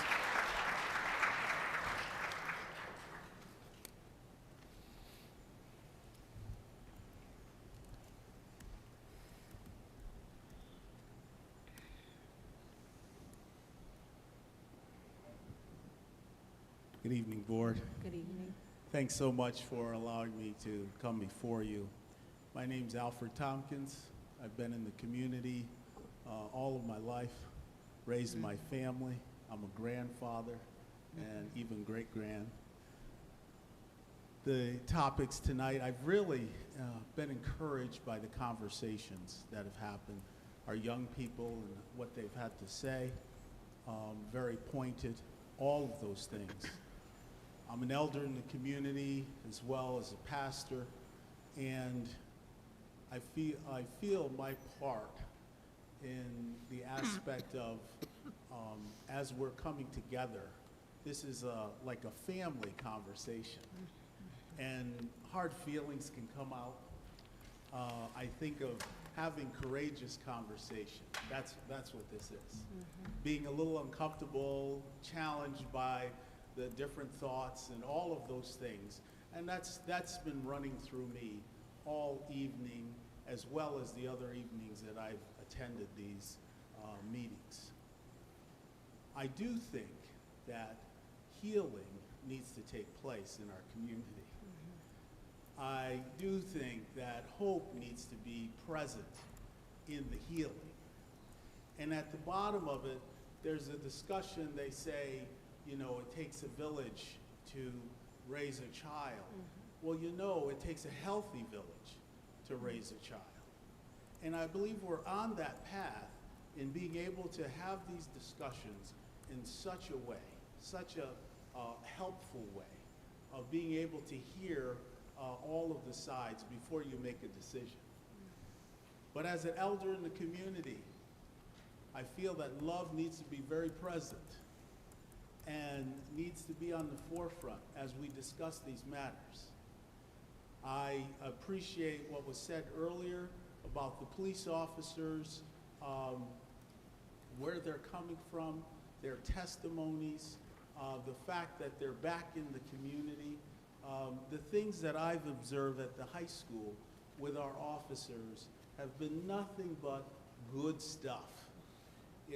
There's rough edges with everything, but I've seen the good stuff as they stand at the door, taking names and encouraging kids, walking with them through the hallways. My conversations with them have been very encouraging. And then as I watch the students and as I talk with some of our parents, it's all been very encouraging.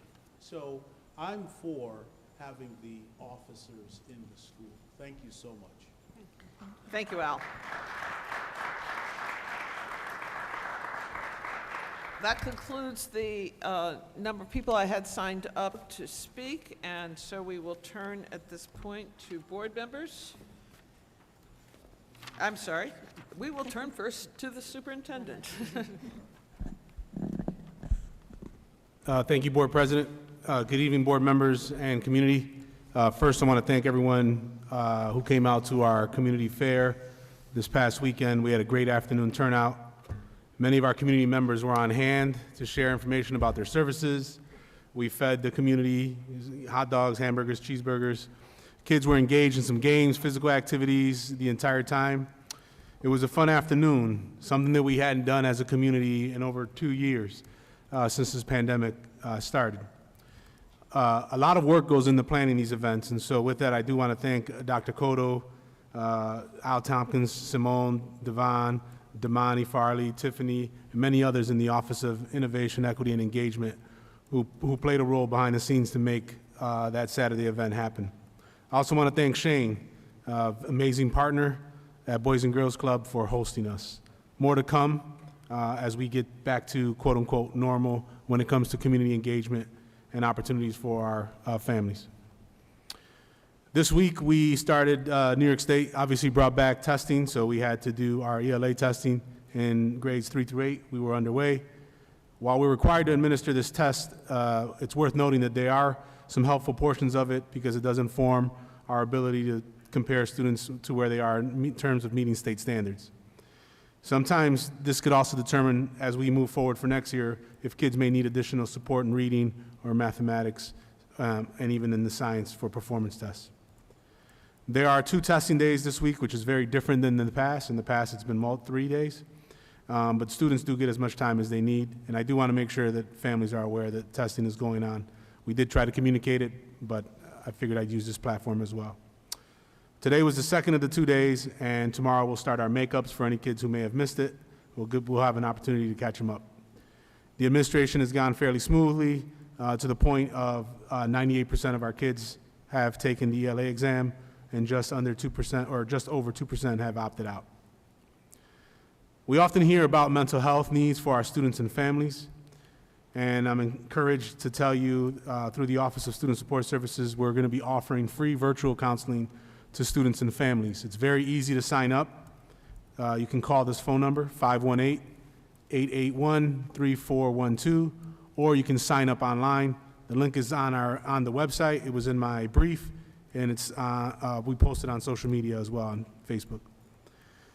Last week, we had the privilege of having an amazing world-famous urban farmer visit our schools as part of the New York AG in the Classroom's annual Literacy Week. He was quite impressive resume he has, unbelievable if you get a chance to sit and talk to him, amazing soul. But he authored a book, and he went around to the schools and he read the book. The schools also read the book in preparation of his visit, so it was pretty cool. They could have some familiarity with Farmer Will was his name.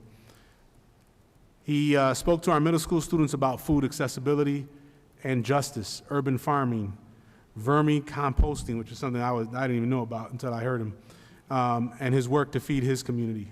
Students had a great time. They played. They had great joy with him, talking with him. And I just want to recognize that this was made possible through our Farm to School program. A lot of people don't know we have an amazing program. I think Rebecca does great work leading that out of Zoller.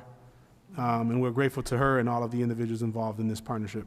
A couple more things. Schenectady High School held their first large music performance in over 2 years on March 22nd. It was an exciting time for everyone. If you missed it, don't worry. There is these annual Pops concerts that I'm learning about. They're going to be occurring in June, and that is a change from the original date. It's June 8th. So if you have an opportunity to come attend, please do so. The third quarter marking period closes on Friday, April 8th. It's hard to believe that we'll soon be heading into the final quarter of the school year. This was a school year that we thought we weren't even going to be able to bring back kids, and I'm proud to say that we've been able to keep our doors open for the majority of the year with very little to no issues with the pandemic. And as kudos to our staff, our teachers who have continue to be unsung heroes, making sure our kids get the service they need, along with the building principals. Spring recess is coming up quickly, so I do want to make sure you know that. It does start on April 15th. The reason why I mention that is because I think our next meeting is like the week before, so I just want to make sure. And lastly, I met today with the calendar committee, and it's my hope to bring the 2022-23 school calendar before the board sometime in April for final review and approval. I will tell you, I know it was brought up here tonight, and typically we don't address speakers' comments, but we are exploring the Holy Day becoming a holiday on the school district's calendar so that kids could be home with their families and that large Guyanese population and Hindu community can be recognized. That concludes my remarks for tonight. Thank you. Board members, Noelani. No public comment. They were covered. Bernice? Most of mine were covered as well, but I do want to highlight Page Elementary School. Under Principal Patrick Jean-Pierre, they had a celebration about a week and a half ago for Women's History Month, and it was an awesome celebration where they had, they had a 7th grade student who did a presentation, staff that were also part of the celebration, social worker, central administration, and 2 board members also were there, and it was an awesome experience. There were about 425 students, 2 different assemblies where the students really learned a lot about Women's History Month or learned about the women that were in front of them. So it was just a nice experience. They did a great job. The students really enjoyed it, and I loved it. Thank you. Thank you, Bernice. Erica? Hello, can you hear me? This is so weird like this, sorry. It's throwing me off, right? Anne's like, why do you have a microphone like that? Can't hear you. You gotta speak a little. And I have to yell in this one, cool. All right, so one, I forgot what I was gonna say, sorry. Joking about my microphone, thanks, Jenica. See, this is what happens when you give me a microphone like this. I get ridiculous. No, I'm gonna focus. No, I do want to thank everyone that wrote in to their comments. I understand why we couldn't read them out loud and, for timing and stuff. I do wish we were able to see them before the meeting tonight, but I look forward to reading those. Oh, now it's getting louder. I'll stop shouting. The other thing I want to remind people that it is board election time. I know some people are announcing that they're running, and I just want to remind everyone, obviously it is a big, very, very big time commitment, a lot of reading, a lot of researching, a lot of listening, a lot of self-reflection, sometimes with big votes, a lot of talking to the wall. Don't worry, the wall has yet to start talking back to me. But, if you can't run, make sure you vote. Make sure you vote for people who are representing your interests and what you think is right. Because running is not for everyone, but voting is if you are 18 and older. So make sure you are voting for who represents your interests and the students' interests. It's really what, now I'm holding it weird. Remind people of that. What else did I have? I should probably just stop talking right now. Back to you, Kathy. Stop giving me the microphone like this, please. I think that's the first time someone has said back to me. Princella? No comment. Jamaica? We all know the first thing I'm going to say, right? Thank you to every single person who came out and spoke tonight. And I do mean every single person. I want you to hear me.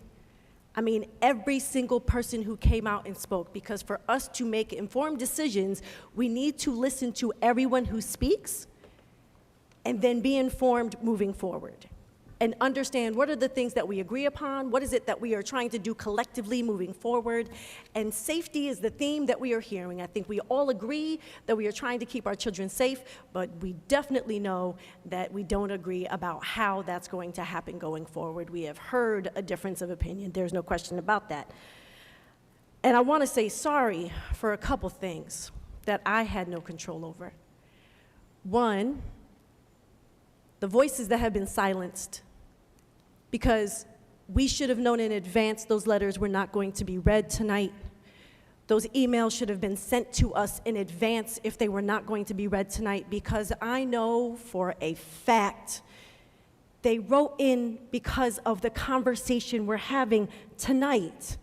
They wanted their voices heard tonight. The things that they had to say was about what we're talking about tonight. And us adding an addendum to the notes later is us silencing voices and not hearing all of the members of the community that wanted to be heard tonight. So I am sorry for those voices that have been silenced. I am also sorry that some folks came up and went over on time, and there was a gentle, hey, you need to stop. Oh, thank you. Oh, could you please stop? And for others, it was a bye. That is inappropriate. It is not fair, and it shows bias. And while I had no control, I apologize because I sit up here as part of this body. As the superintendent had mentioned, testing has begun, and a letter was sent out. And my child is one of the children that would have been tested. It is not mandatory. Parents are able to opt out if they so choose. You still could. If you don't want them to take the second day, you can still opt out for them. You can send an email to the principal and say, I want to opt out of testing, and that my child is refusing the test, not that they are absent. So that is an option. It is a choice that parents are able to make when it comes to the state test. Farmer Will was amazing. I got to spend the entire day with him. He is 6'3", 6'7". It doesn't matter, he's a really tall man, 73 years old, amazing with our elementary students and our middle school students, and spoke about how we here in Schenectady could have food justice. He gave us information about things we could do to impact the food insecurity that we face right now and how we can expand the amazing farm-to-school program that we already have. So that was really exciting. Page Elementary was great. I talked about Ida B. Wells, which was awesome. I enjoyed hearing Bernice talk about her family and comparing it to Encanto. That was really cool. Next month is Poetry Month, and there's going to be a wonderful event at Mount Pleasant Middle School where students are going to read their poetry. I can't wait to hear it. I happen to be a bit of a poet myself, in case anyone didn't know. I'm not going to spend too much time talking about the CEOs because there will be an opportunity for us to discuss that when we talk about the contract as a board. I will lift up the data because it was mentioned several times, and 2 of the letters that were received were specifically about data from organizations that did research, and one does research, the other happens to be a psychologist.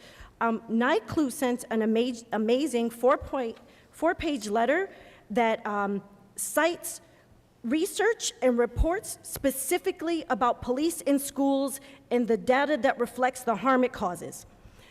We received that research and data, and I luckily was able to share it with the board prior to this meeting, but it is a lot to read, but that data is there from the New York Civil Liberties Union, which is reputable and people tend to lift up. And there also was a school, or not a school, there was a psychologist that wrote a letter that spoke specifically in their professional opinion as a psychologist about why we should not have police in schools and recommendations about what we could do instead of having police in schools.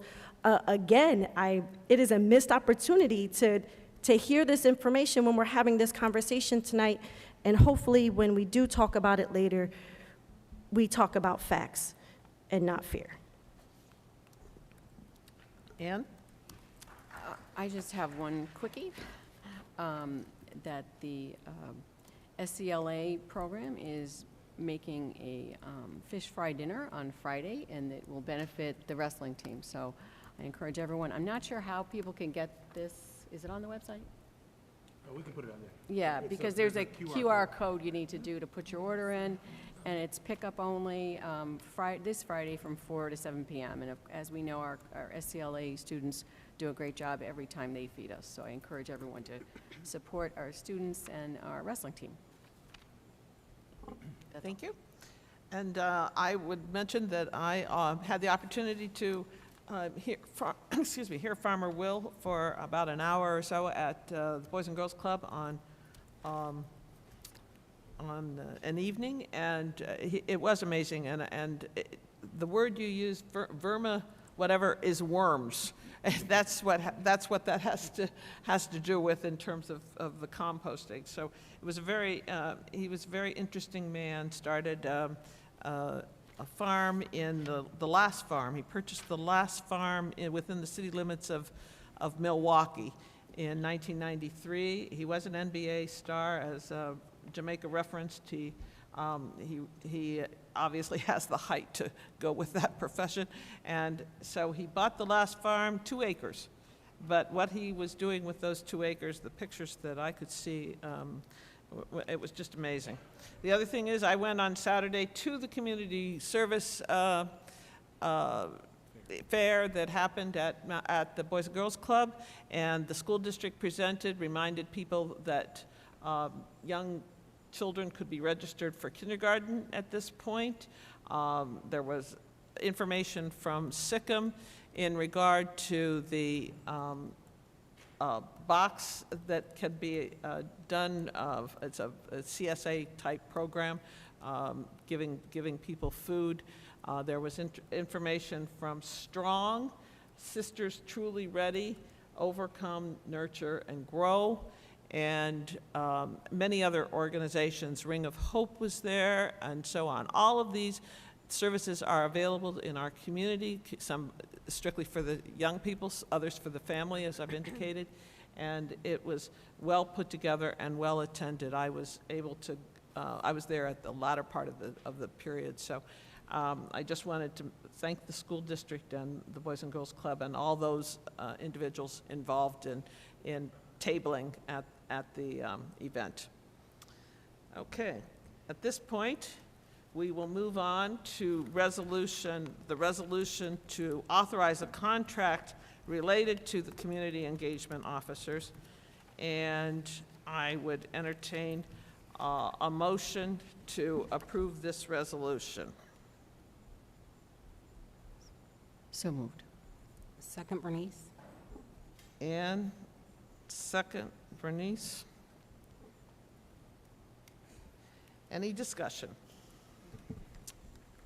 I think so. I have a, Is this working? Erica? I have a few questions. Is that all right? So one of the questions I had as I was looking through the contract is on page 2, and I know Chief Clifford had talked about it tonight, and you had talked about it in previous board meeting, Superintendent, is, you know, the normal school day is their hours, they're 8 hours, depending on their school. And then Chief Clifford talked about, you know, sporting events, dances, large gatherings, having the support there. And then you'd also talked about that, says it in the contract on page 2, section 5. And then on page 13, it talks about, you know, it's understood and agreed that the district shall be responsible for any overtime pay earned by the CEOs more than their 8 hours a day or 40 hours a week. And so I know, you know, with the budget, it's $300,000 for the first year. So my question is, you know, I'm sure we've been financially responsible thinking about this. Where does it account in a budget somewhere for the overtime pay that will be accrued? Yeah, so great question. So right now, the district historically, for many, many years, has always paid that overtime for all the athletic events. They bill us separately. It typically comes out of either the athletic budget or a separate fund line. I can get you the exact one, but typically we've always paid for the overtime for the police to work our sporting events or anything else. So it would be separate than this because it's not always the same officers. It could be, you know, they have rules around bidding the jobs. We are going to try to always use these officers since they already have a relationship with our kids, but we've already historically have always paid for overtime. Typically we get an invoice around coverage. So it's separate from this. So that's a separate like line item. I can pull, or maybe Terry, if you could, when you come up, you can maybe mention exactly where the overtime expenses come from. Does that answer or no? Did you have anything else? Okay. Any other discussion? I had a question, or rather was looking for some clarification on, I believe it's page 9, the indemnification component, number 10. I understand that the insurance outlined is going to be covered or honored by the city, correct? Yeah, so the city shall be liable for the negligence of the CEOs occurring in the performance of his or her duties. So that would be the city's responsibility. So with the indemnification component, it states that the city and the district each agree to indemnify and hold harmless the other parties to this agreement, its agents and employees against any and all claims, damages, losses, and/or expenses, including but not limited to fees, blah, blah, blah. There's a section where it speaks specifically to, and this may not be exactly it, so please forgive me, but it is right in this section. But it was talking about holding harmless and other parties. So who are we speaking, who are the other parties in this? Since I didn't get my law degree yet, I did ask Douglas to come up here and he can explain the legal language. So Douglas, if you want to come on up, it's page 9, section number 10, indemnification. This is the section. Thanks. Douglas is our district's attorney for those watching. And he's going to borrow your mic, Erica.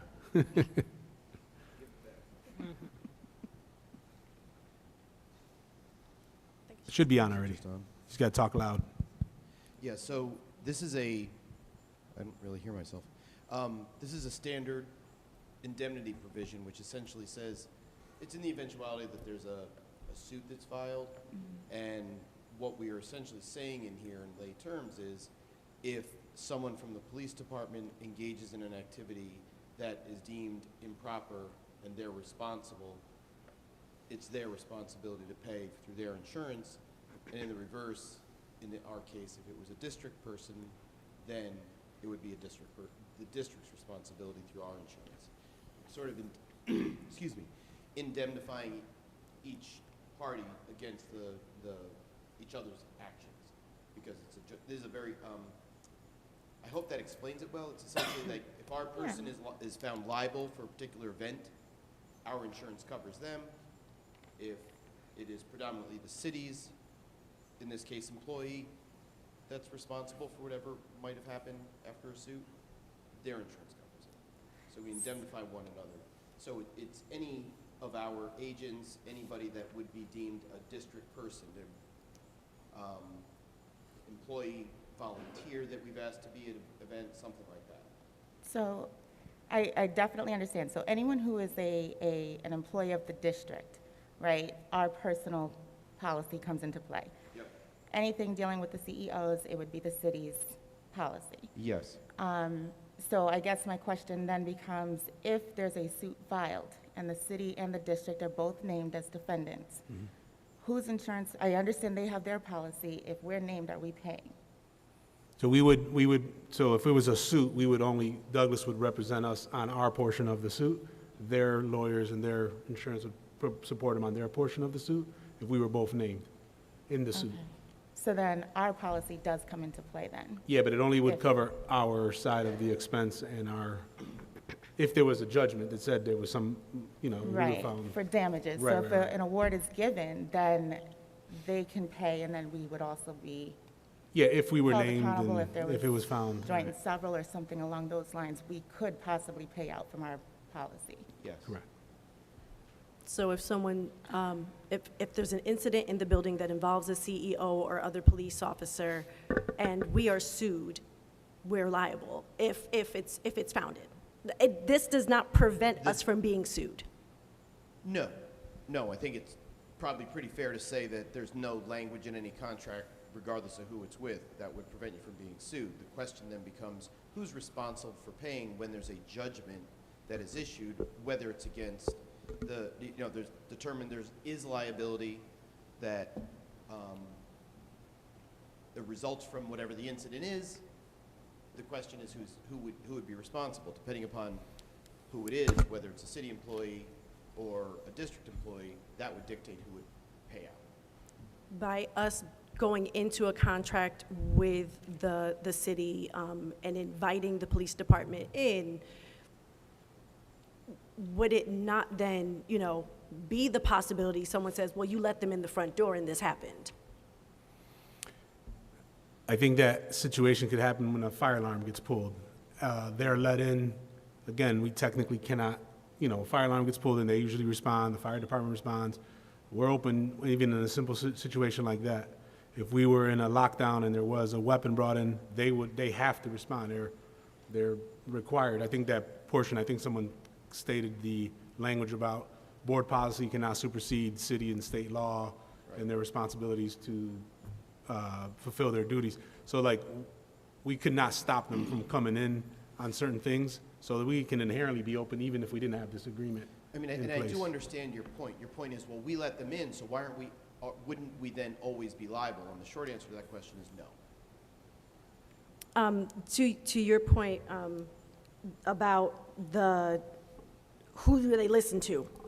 It specifies in the contract that they are police officers and they follow the chain of command, and that is the full discretion lies with the police chief.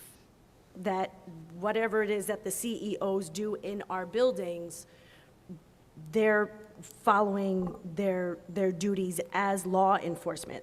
And it's an open-ended discretion as to how they interact inside the building.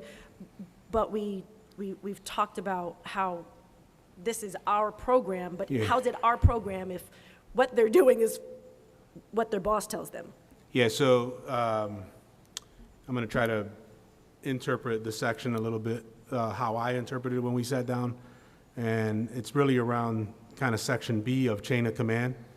In the performance of the duties described herein, the community engagement officers shall regularly coordinate, communicate with the principals, so they'll have building level contact, and they'll coordinate and work with those individuals, or the principal's designee if it's an assistant principal. The superintendent or the superintendent's designee shall contact the chief of police or the chief of police's designee in the event of any question regarding the performance duties by a community engagement officer.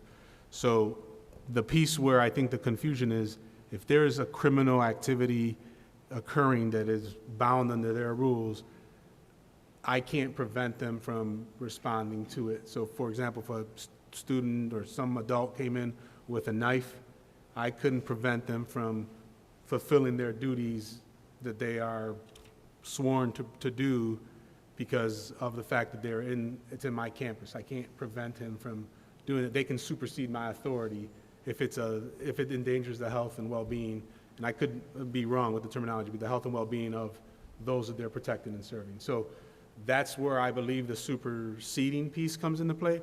I was really clear, and we don't need Chief to come up, but my words to the Chief were, I call you. If I have a problem, I only work with you. And he said, exactly right. And if we need the officers to do anything, my District Director of Safety, Climate, and Wellness, Jeff Russo, is my designee. He works directly with Sergeant Lanier, and they coordinate before any action occurs. Typically, like one of the staff members spoke about, we're usually responding to something, you know, a threat that someone's going to shoot up the school or some kind of domestic violence. We will coordinate the conversation before we deploy the CEO. So that's how I interpreted that chain of command piece. If I'm aware of something, I usually let Jeff. The principals usually call Jeff Russo, and then he coordinates. No one typically coordinates directly with the CEOs without the District Director of Safety being involved. So when a police officer escorted a ninth grader off of school property because they were here and they weren't supposed to be, how did that happen? Yeah. Or like, so a ninth grader was suspended, they came to school anyways, and then a police officer escorted them off. Yeah, I'm not sure the exact details of the situation, if I remember the situation, and typically we don't talk about specific students, but we're not identifying anybody here. The student refused to follow any directions from anybody, and the officer was actually able to talk him down and say, look, don't make this worse. And he ended up going with the officer because he was able to build a rapport with the officer.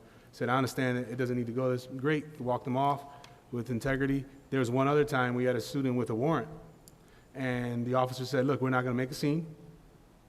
Come with me. And he did. No cuffs, no nothing, and was able to support the student on the execution that there was a warrant for his arrest. And we didn't embarrass him. We didn't do anything like that. And so there's a lot of things that occur that sometimes the community is shielded with, that we've been real intentional about this pilot and/or program. And so nothing occurs, and if it was a high school student, I can guarantee you that Dennis or Chris would have not authorized any kid to go with the officer without them being involved in it first. And I'm pretty sure in that situation, the student refused Mr. Green's directive, if I remember correctly, he was suspended, he shouldn't have been here. He refused. And I believe there was contact made home, and only the officer was able to kind of de-escalate him and just walk him off campus. In that situation that I'm aware of, if that's the one that you're referencing.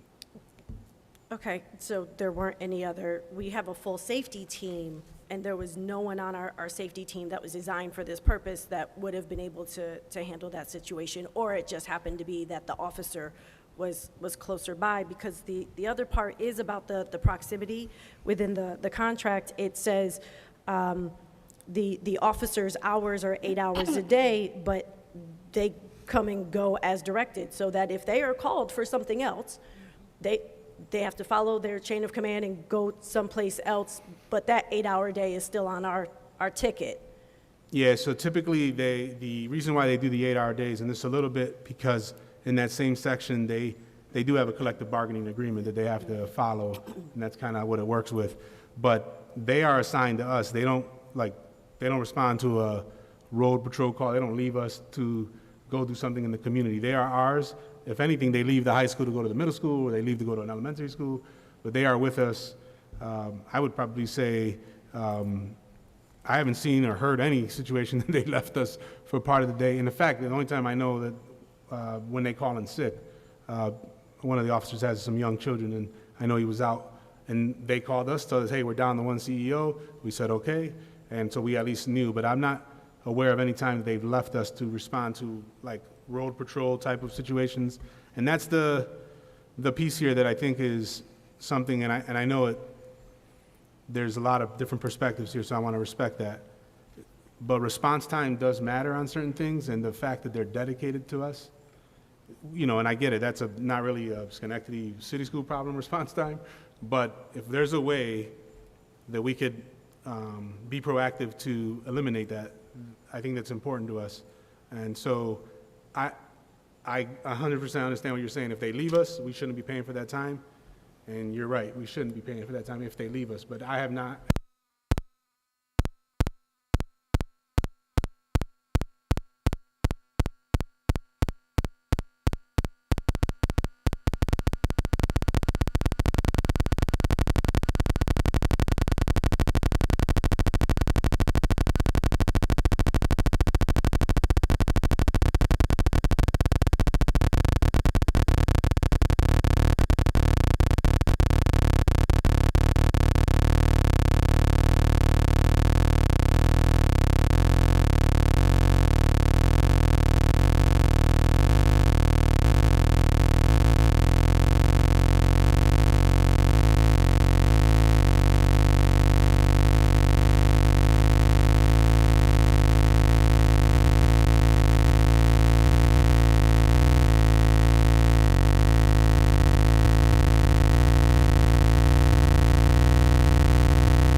And I didn't know Officer Rivera at all. So he did his own investigation within his unit to say who is the right person to bring here. So I didn't know. I knew Sergeant Lanier because he was a former parent in the district, and I had met him in his youth bureau role prior to. And then we would go through the candidate pool. And so we haven't done this fully yet because we were real intentional as we did this pilot. And I think that's the most important thing here, is there is a sense of intentionality here. And I think Doug mentioned this too, or maybe he didn't, maybe one of the speakers mentioned it. The goal is that if it doesn't work out, we walk away. And that was real important for me in the contract to make sure it was clear that it was protected, because I cannot in good conscience guarantee that everything's going to go great. But I can in good conscience know that we're going to try everything to make sure that we redefine this experience here in Schenectady. And so, you know, that's probably the most I can tell you in terms of that piece, because we haven't fully gone through it. There are some, you know, rules I think that he has to follow with his department, which is why that June 15th timeline is put in there, that we have to provide obviously an evaluation and some feedback and performance to those officers. Because if we're going to make a change, he has to go back to the collective bargaining unit and let them know this isn't working. I don't want to put words in your mouth, Chief, but I'm assuming that's why. Yeah, I also wanted to mention, because earlier someone mentioned Education Week, but there was also information on Education Week where it said that the SROs, the way that it has been used throughout history, has not been effective. It does mention in Education Week that if there's proper training, if there's training around mental health services, if there's training around many of the things that we're talking about, it can result in effective programs in our school. And it's a great, and I can share it with the board, but it does have information there, because what's happening, I feel, and then I'll go to some of the questions here because it kind of aligns with this statement that we're talking about, is that we're talking about, we're talking right now, I think, in this district about a paradigm shift, trying to do something very different. The way that it used to be done is not an effective way of doing it, right? We all know that. But what we're trying to do is something different. We're trying to train and have the CEOs be familiar with the school district, be familiar with our professional development, the things that the teachers and the staff go through, and the relationship piece, building relationships with the community and the students. I did hear a trend throughout the discussions earlier about relationship building, right? Yeah, and 3C is important in terms of the selection process, so if you have an opportunity to look at 3C, at any point, I can request the permanent replacement of an individual CEO assigned to the district. So, you know, again, all that is a call to the chief. Chief, this isn't working out. He then needs something in writing. He goes and does his thing with people on his end, and then there's a reassignment. Okay, so I do have a question about 3B. It says we provide an evaluation, and I believe that's June 15. Right. I know it hasn't been done yet, but what are we thinking about with that evaluation? I'm sure there's some stuff in the CBA, but I'm sure we will have to work out these details if it's a cold-done evaluation. But Chief, we didn't really dig into that. We just agreed that we would evaluate the CEO in time. So you have a standard evaluation form, or we would work on one? You have one? Okay. Yeah, they probably have one by their collective bargaining agreement for police. I think it's called the PBA. And I do recall, Bernice, to your point, when Chief Clifford presented to us several months back, him talking about the difference between an SRO and the community engagement officer, and also assuring us, because we asked that question, you know, while these officers we felt were working out very well from what we'd heard from staff and students at the time, how would we know we would get officers of the same caliber who had the same interest? And he assured us that he had that same interest in making sure that any officers assigned to us, should the program continue, would be of the same caliber. Yeah. And if we find that that doesn't happen, we can always break the contract. Yeah, break the contract or not fill the CEO, not bring anybody else on board. If we just stay with the two guys, then we stay with the two guys. The contract gives us the flexibility, which is why we changed how the dollar arrangement works. It's just per CEO versus a total amount to the Schenectady Police Department. So if you look on page 6, number 7, payment, you notice that it's not $300,000. It's basically the cost of an individual CEO. And then if we have 2, we pay $100,000. If we have 3, $150,000. But if we can get to that scale, great. If we don't, then we don't, and we're okay with that. Because the goal here is to try to maximize on the right people around our kids and providing that layer of support. Any other questions? Yeah. Erica? Oh, go ahead. Okay, thanks. So, comment and question.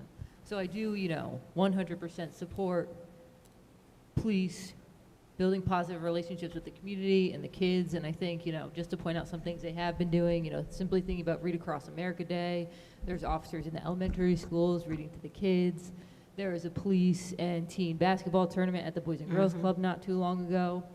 And that is relationship building. And thinking about when the pilot program was presented and what we heard, it was 6 weeks ago, because it was the day of my surgery. That's how I remember it was 6 weeks ago, because I listened while I lay in bed.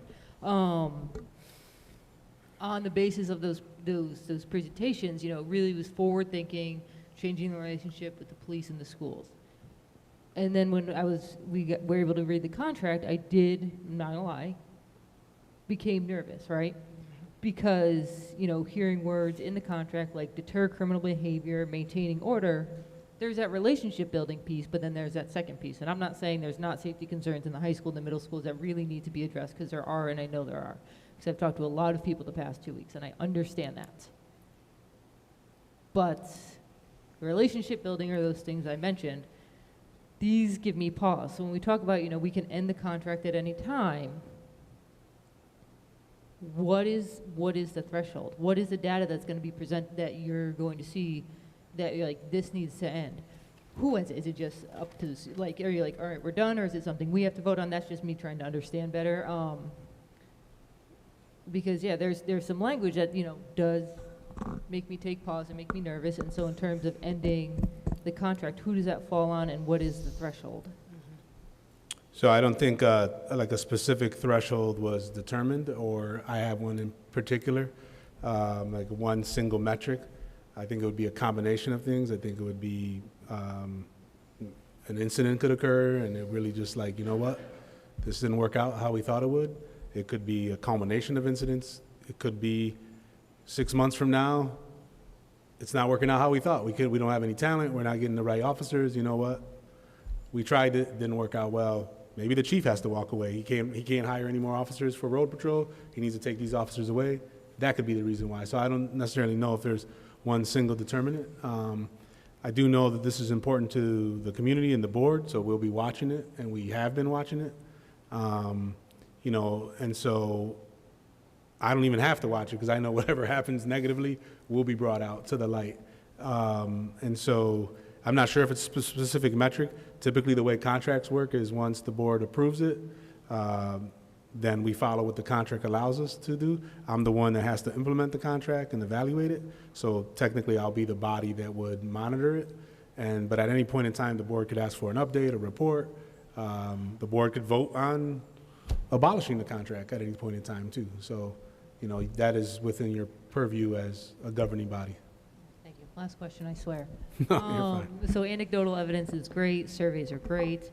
Was there any other data collected during the pilot program? And I'll just use an example that you had presented, like X amount of students who were suspended or not supposed to be in school that day were calmly and positively escorted off campus using the CEOs. Any kind of other data besides the survey or the anecdotal? No, Okay. we didn't capture it. I didn't ask officers. We had I had asked one time, like, is there any, because we didn't have any arrests. We didn't arrest anybody. I think that's important to understand. Yeah. We've done this for 5 months now. We didn't arrest anybody.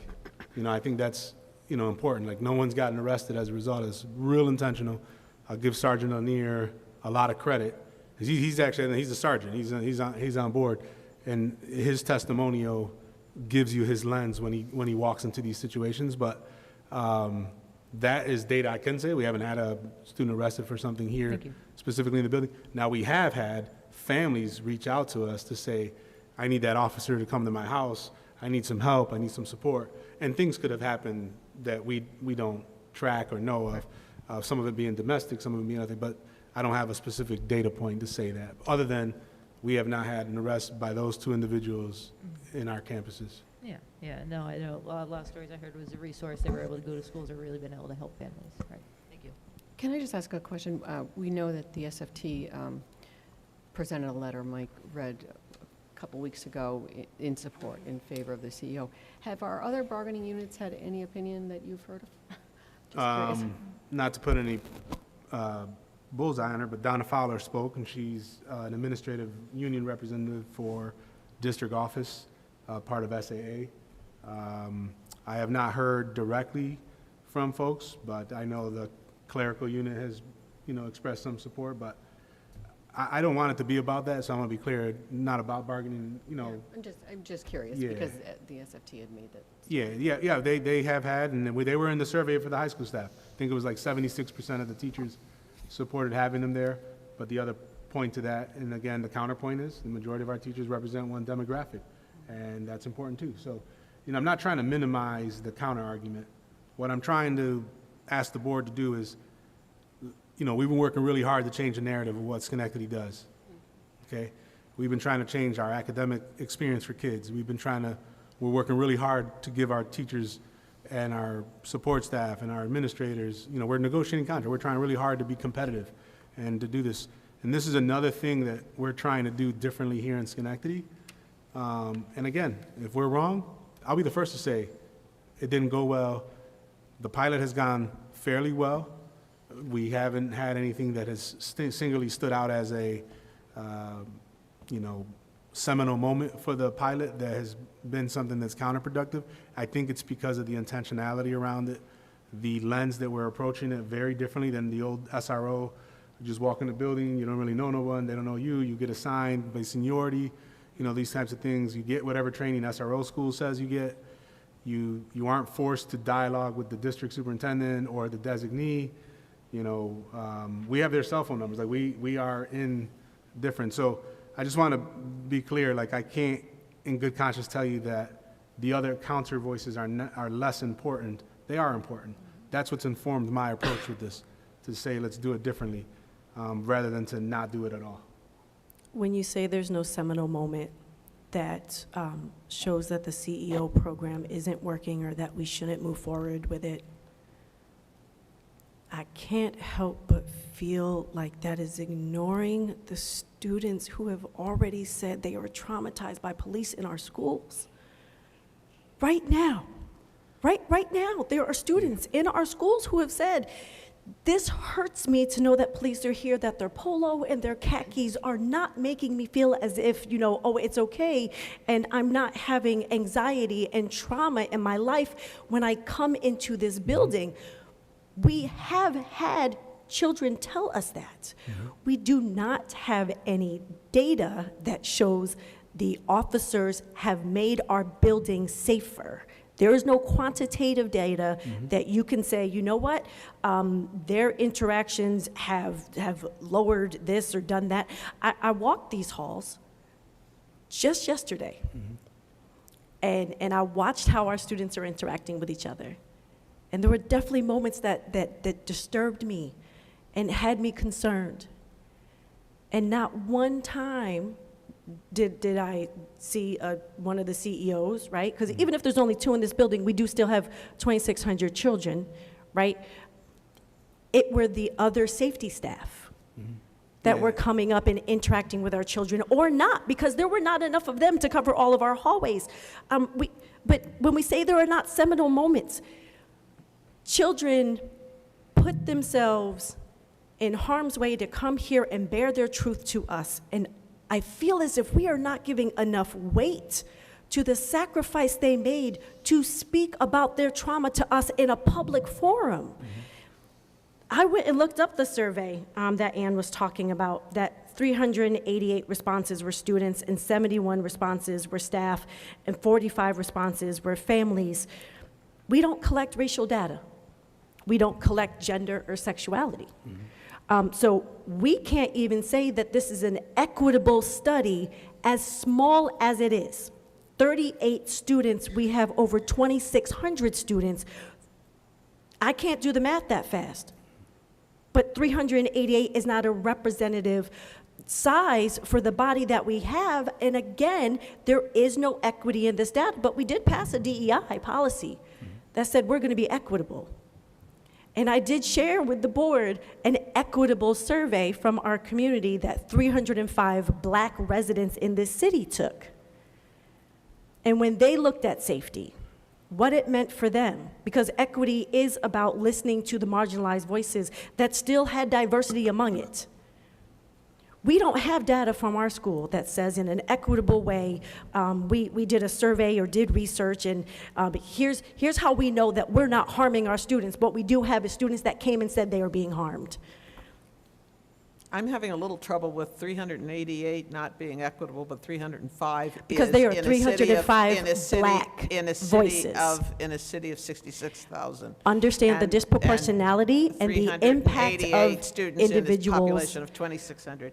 388 So students, 388 students without any racial data, without an understanding of where they stand on the spectrum of LGBTQIA+, or their ability level. There is no equity in this data. So yes, when 305 Black residents in the city from Jamaica, 16 are you and saying over. that our students do not understand who they are and what they are and can give a proper response? Kathy, are you think putting at words this in my mouth? point- I'm not speaking about whether or not our students are capable of expressing their thought. I'm saying that our survey was not equitable, but we sit here as a board that passed a DEI policy that says equity is important to us, but we have no quantitative data that is equitable about the impact the CEO program has already had. I heard the police officer say that they have only had good interactions with our students and that they hear positive feedback from the students that are in this building. That's because the students that are traumatized by police officers are not going to walk up to them and engage in a conversation and say to them, you traumatized me and I want you to know that. That's not how trauma works. And as a trauma-informed district, we would know that. Jamaica, you mentioned diversity, though, right? With your survey, the survey that your organization did, created, right? Yep. How do you define diversity? Because you just mentioned that all the respondents for your survey, which is important to hear the Black voice, were all Black.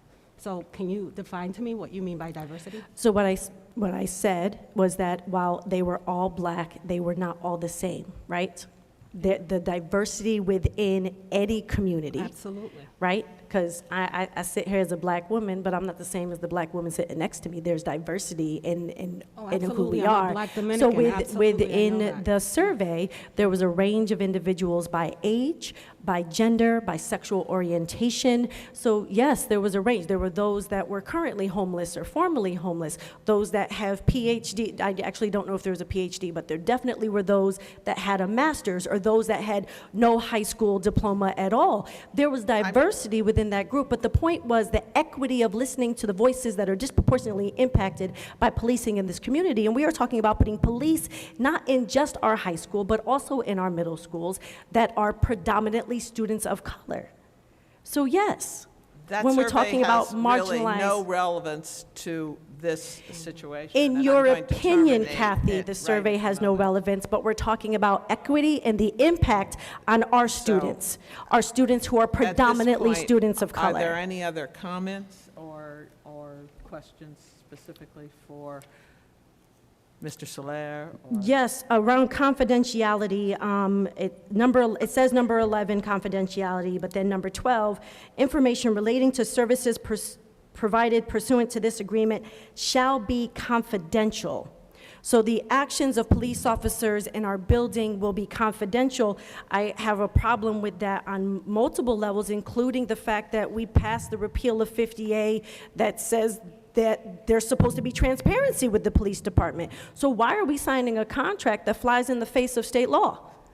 I think this has to do with FERPA, if I'm correct, the identification of student records and information, which is under 11. So they can't, that is a school, and Doug, you can, again, I don't have my law degree, but I've been listening to you. That applies to the school system, so they can't, because it's dealing with underage student records and information. So that's our rule that they have to follow, was the FERPA, if I remember correctly? Yeah, that's right. So that's our requirement to put that in there. We're required to maintain the records of students confidentially under federal law. The fact that a police officer may be involved in an interaction with doesn't circumvent FERPA, the law. right. So that's why this is in here. We have to adhere to it. So then my follow-up question is, does that mean that their body-worn camera footage now has become confidential and circumvents the repeal of 50A? Because if them being inside our schools, If there's body camera footage that results in action by the district against the student, disciplinary action, that becomes a student record and it's covered by FERPA. So we as a school district are required by law to keep it confidential. So And have access to it. So we can, so there's, like, Chief can't tell me I can't get it because the FERPA supersedes that ability. if there's a criminal event as a part of that, like we're disciplining a child or student, in addition to the police possibly pursuing something criminally, they can use the body camera footage for that purpose, but then they're still subject to FERPA, so it wouldn't necessarily be subjected to disclosure to under FOIL or you know, we allow parents to view it. We'd have to make sure that we would take out any other students that were involved in it. So those rules that apply to us, if there's any fight in the school, easiest example, still apply. That's what the goal and intent of this confidentiality is. which is still at the discretion of the officer as to when they're going to turn on or off their body camera. Currently, the CEOs don't use body cameras. Currently, just, I know it's in the contract, but they do not use them. Do we have cameras in the school? We have cameras, yep, in the school, yep. I would like to mention that this contract does not, and with regard to the budgetary concerns and the use of funds for the mental health and psychologists and psychiatrists, social workers, restorative justice people, you've heard from Ms. Fowler that we are adding, or probably intending to add all of those positions based on the additional funding that we have, and so that's already being addressed. This does not preclude our trying to provide those additional services to our young people and their families.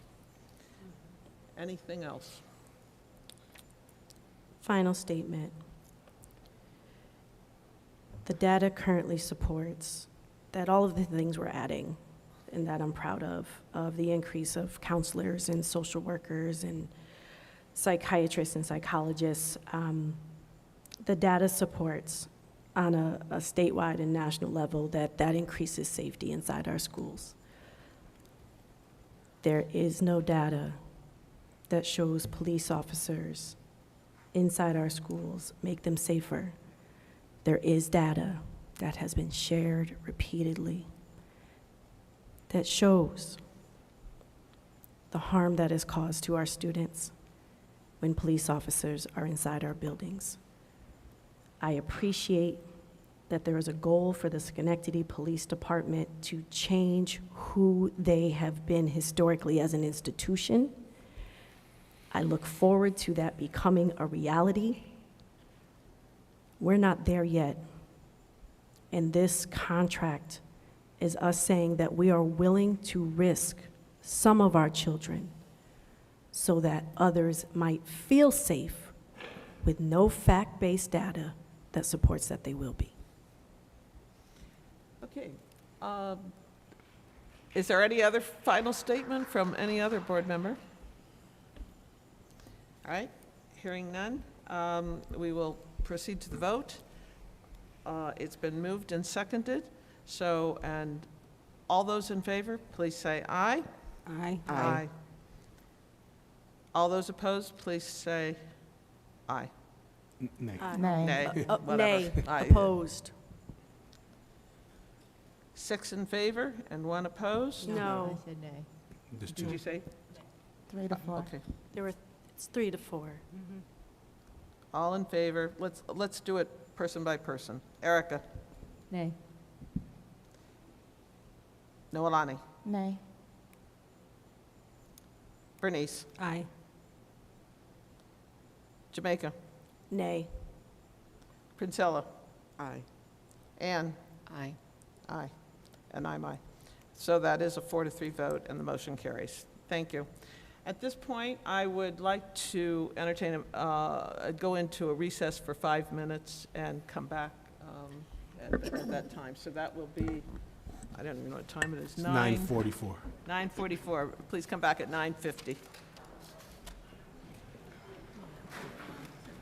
That's why I kept my mask on, because of my face. I've got to frankly stand up here, not lift it on TV. Yeah, it's hard with the thing behind us. Yeah, there's no movement.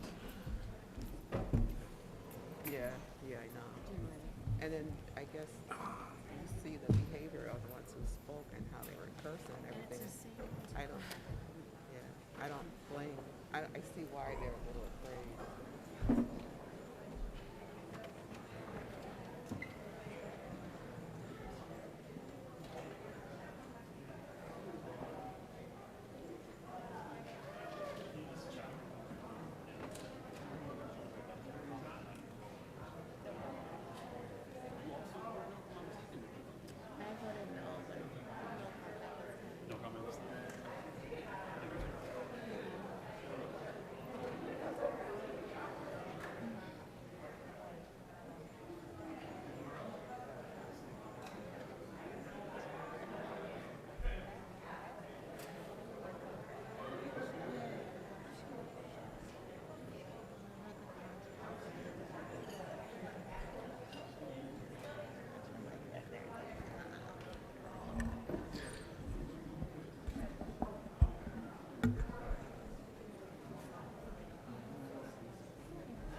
No, I got one here. I got one here. I'm just, you guys want to throw it out.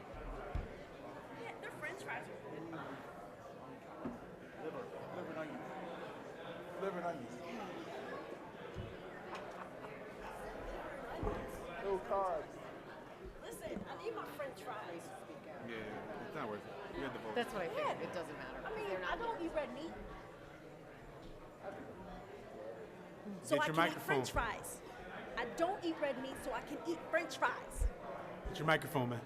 You got a microphone? We're ready. Okay. Oh, it works? All right. They changed the battery? They did. Yeah. No, he didn't need that. Erica, you're off the hook. We put new batteries in. You can keep it, Miss Erica. You keep Just have that. to be different, Erica. Huh? You can take what? Martha's? Yes. Yes. Here, I'll get it. I'll get it for you. Stay there.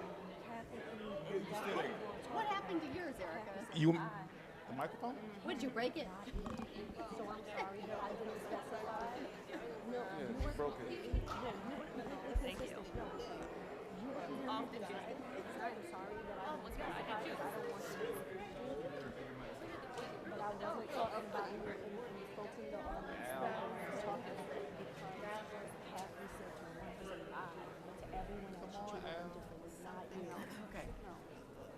Comments like that. Yep. Move on. If I could ask everyone to return to their seats, please. We will proceed. Where are we? And CDTA update. we have Dr. Sean Mason on the CDTA pilot. Hi. The other people. Excuse me, This may is the we team. have people take their seats so we can resume our meeting? It's already 9:45. They can't hear you, Kathy. Hello? You're good. You're good. You want me to start? Yes. Go ahead, Sean. In the interest of time, we're going to skip to our pillars. Good evening, everyone. Board President, board members, Superintendent Soler, community at large. We're going to skip to our pillars. The pillars know how they connect to transportation. We have student and graduate success, passionate people, partnerships with families and community, efficient and equitable resources. First, we're going to talk about student and graduate success. The effort that goes into getting students to school every day that we provide transportation for starts before 6 a.m. daily, and it ends, depending on the day and the activities, around 7 p.m., pretty much daily. We want to make certain that every student arrives on time for school and has a pleasant start to their day to meet academic and ultimately graduate success. Passionate people, partnership with families and community, efficient systems, and equitable resources all tie together for us as this team for OPA and transportation. How that all ties together, it all stems from excellent communication and excellent customer service that we provide daily. Al and I communicate daily, and we provide something to each other at the end of the week every Friday. It's check-in every Friday, and then we meet bi-weekly. The transportation team meets daily for at least an hour. They have excellent relationships with not only the vendors, but the schools and community as well. That communication is how we are able to create the efficient systems and equitable resources that drive our schools. Without further ado, Al. Good evening. Hey, Al. It's a pleasure to be here in front of everybody. You are the ones that made this happen. So, yeah. So, personally, I feel that this is going to be a huge program for our kids. It's going to open up a lot of doors for us. And it's going to allow them to go to locations and do things that they couldn't with a yellow bus. If you take a look at the program, it's going to allow them to go to extracurricular activities. It's going to do a whole host of things. But before I go a little bit farther into it, let's review the agenda. So we'll talk about the pilot program on a high level. Then we'll go into the service that we provide. We'll talk about the current coverage area, the ridership report, the program update, and then we'll go to questions. So from the pilot overview, this is a high level. So the first thing that we do is we're going to hand out all those cards to the students, right? We're going to do that quarterly.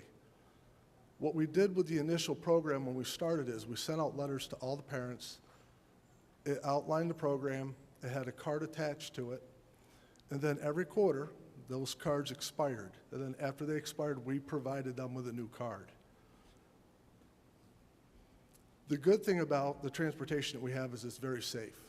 I'm going to get into it a little bit later on another slide, but we've only had one non-preventable collision, and that is huge for us, right? So safety is number one when it comes to our students. The other piece that I had already started to touch on is that the kids can use this to go wherever they want. They can use this for an internship. They can do it for education after school. They can go to school-related activities like athletics. And it's going to help that whole piece where a yellow bus couldn't provide that transportation. So the more and more we give them and we feed into this program and grow it, it's only going to benefit our kids. The program is designed by the school. So the high school has, and I'm going to touch on this in the next slide, the high school has an 8:15 arrival time. We get there at 8:15. So I went there last week, and I did 2 spot checks. There are 9 routes that we run. The first route arrived at 8:09. The second route arrived at 8:50, or the last route arrived at 8:15. So what does this mean for our kids? They get to eat breakfast, and they get the first period on time. That is huge for us. That is the big focus for me, to make sure that our kids are getting fed and they're getting educated. Next slide. So the program is designed to assist 25% of our high school population right now from a bus riding perspective. So any student that meets the 1.5 miles, we've got about 400 kids out of about 1,700 or 1,800 that we provide this transportation for. It's there for them to use. However, we have a little bit of opportunity, and I'll talk about that in a little bit, where we need to start nudging them a little bit more towards that goal line to get this going even better, okay? We've got a whole host of locations that this goes to. So it's going to Hamilton Hill, Mount Pleasant, Stockade, Bellevue, Vale. It's got Union Street, Woodlawn. We got State Street, Yates Village. It's all over. The service, like I talked about, is 8:15 arrival, no later, and then 3:30 pickup in the afternoon. So what happens is they get there about 8:20-ish, or excuse me, about 3:20-ish, and then they line up, and they're all color-coded. Has anybody seen that yet? They've all got a color code where the bus goes. That's pretty cool, right? And then all the kids get on, there's no guesswork to the process, and we're there. So there's 9 routes. Here's the thing that we've got to put our arms around. All of those 9 routes are one route number. It's Route 810, okay? What separates them is the color. So if you take a look up at your screen, you're going to see you've got a brown route, a dark blue, a dark green, a light green. All those identify those routes that you see in that picture right there. And they all have one common goal: to get our kids to school on time and educated. And that's something we talked about on the pillars as well. What is Route 810? Excuse me? What is 810? 810 is the number identified by CDTA for that route. It is a one route. It is a single route because it has 85% of the What it is ridership. it's one route number, 810, but it's serviced by 10 buses. Oh, okay. Okay, that's where it kind of gets a little. So there's 10 810s driving. Yeah. I gotcha. Okay. So as of right now, it's servicing about 417 kids. And like I talked about, we're only at 247 with them using this every day on the 810 route, getting to and from school. Okay? 15% of the usage of those routes are for other activities. So out of 100%, if you look at that breakdown down at the bottom, you got Route 810, 85% is being used for what? School, right? Then you've got the 905, That's an extracurricular activity route. That goes from state, and then it runs into downtown Albany. Thank you, Nicole. And then we have the Schenectady routes that round off the top 5. So we've got, if you take a look at this, you'll see the 810 route, the 905, the 351, the 353, and then the 355. Those 3 routes, the 1, the 3, and the 5, are all Schenectady located routes. Those kids are using it to get on the bus, go to another home, or go to another activity, and then they go back home. We don't get that service with the yellow bus, right? They get to use this on the weekends. They get to do all that stuff. This is huge for our kids. We've got to continue to push this, okay? So for a program update, we have a solid relationship with CDTA, and we have a solid relationship with our high school team members. We work with Chank, Hoffman, Bernie Whiting. There's a group of folks there that help us through this process and communicate daily activity and if there's any issues. On my conversations with CDTA, we have not had one issue with a student on a bus. Not one incident that was escalated that we had to address. That is huge. Yellow buses are completely different, different world. So we talked about safety on the first slide as well. We had one non-preventable safety incident since the inception of the program, and that happened this month, unfortunately. But we were stationary. We were picking up kids. Somebody got a little anxious, went around behind us, and they clipped the back of the CDTA bus. So what happened? Police are notified. They come in, we repower the run, and we get the kids off to school. But we're good. It was not our fault. Everybody's fine. That's one incident all year. I can't say that for yellow. But this is where we got to go, okay?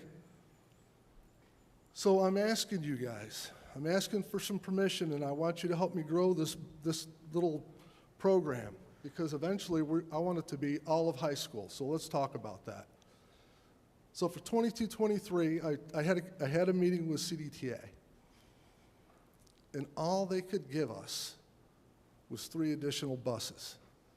And I asked Mr. Solar, he was involved too, and we were pushing them, and we were pushing them, and we were pushing them.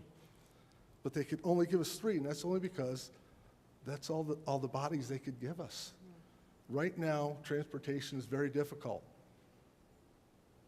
Putting people in those seats, qualified people that are safe, that are DOT approved, is very difficult right now. So the program's going to grow a little bit slower than what I expected. So if you take a look at this, the original plan was with the 10 routes at $525,000 a year. We're going to add the additional 3 at $175,000, which will give us $700,000 total for next year. We gotta grow this program. I'm telling you, for the good of our kids, so that they can benefit, so they can go to a job interview, they can get their hair cut, they can go to the mall, they can do all those things that kids do that have vehicles. This is gonna open up a whole different window for our community. So I need your support. And the other thing too, Al didn't put on the slide, just so you know, because you see this money, you're like, wow, $700,000 is a lot of money. We do get aid on this.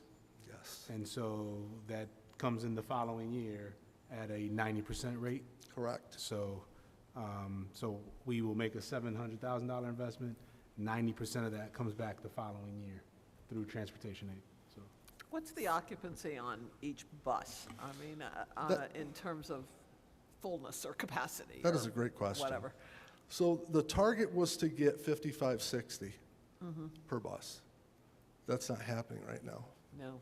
I think COVID has something to do with this when we first started the program, and that people or our students and maybe parents were hesitant to put them on that public transportation. But what we need to do is we need to start pushing them. So what I did with Nicole, encouraging, not pushing. we partnered with the high school, and they're actually going to get with the students that are not using it as much as they should to engage them. And we want to know what's going on. Why are they not using it, right? Let's dig into that a little bit. Let's figure this out. Because if we continue to grow, it's only going to open up all those opportunities for them. Any questions? Just for clarification, does that mean that we will be able to reduce the yellow buses that we use at the high school if we? So what would happen is the long-term plan would be is to eliminate the yellow large bus at the high school. We would maintain the small yellow bus for those students. And then what we would do is we would partner with the high school and we put a plan in place, and how do we deliver that service to our students? Because if you look at it right now, where we park and where we have it all set up, it's kind of congested, right? We need more room. So we're going to have to figure that out as we grow. Yeah, so this might be a premature question, but I'm wondering, is there a savings? Have we looked at the savings between going all the way with CDTA versus with the yellow buses? Or is it comparable, or, because the price? It's going to be a little bit, I'm going to be honest, it's going to be a little bit more expensive with the CDTA piece. Okay. But to what Mr. Solar was talking about, we get the financial aid up to 90%. I would be willing, and I'm a betting guy, that we want the best for our kids, right? And I'm looking at this knowing it may be a little bit more expensive, but we're going to get that return. So- It's going to come back to us. So the 3 buses that you want to add here, and we're not at capacity on the other 7. Correct. Other 9. 50, or I thought there were 10 total, so. There is. I mean, I'm hearing that maybe it's 50% ridership on each of the other buses. What are the 3 buses offering additional? I mean, are they different routes within the city? So if you go to the current coverage area, Yeah. they would add 3 new coverage areas for us to that map that we currently have. So that would hit new communities, new neighborhoods that we currently don't serve. So it would potentially add another 160 kids that are eligible now to ride the bus. And I think the other thing too, this could be a variable, is that the masking is still required on the bus, and so a lot of our kids rather get picked up or dropped off by their parents or friends because they still sometimes don't want to wear that. Not all of them. A lot of the high school kids still wear their mask all the time, which is fine. But that was another variable that we know families didn't want to put their kids through or have them wear the mask on the bus, since the school doesn't require it anymore as a. True. And what's the average length of time that a student is on a bus? It's probably goes maybe the longest, maybe 30 minutes total. Maybe and I'd have to go back and look at it and get you specifics, but I'm thinking the pickup start about 7:45, and then they get there about 8:15 at the latest.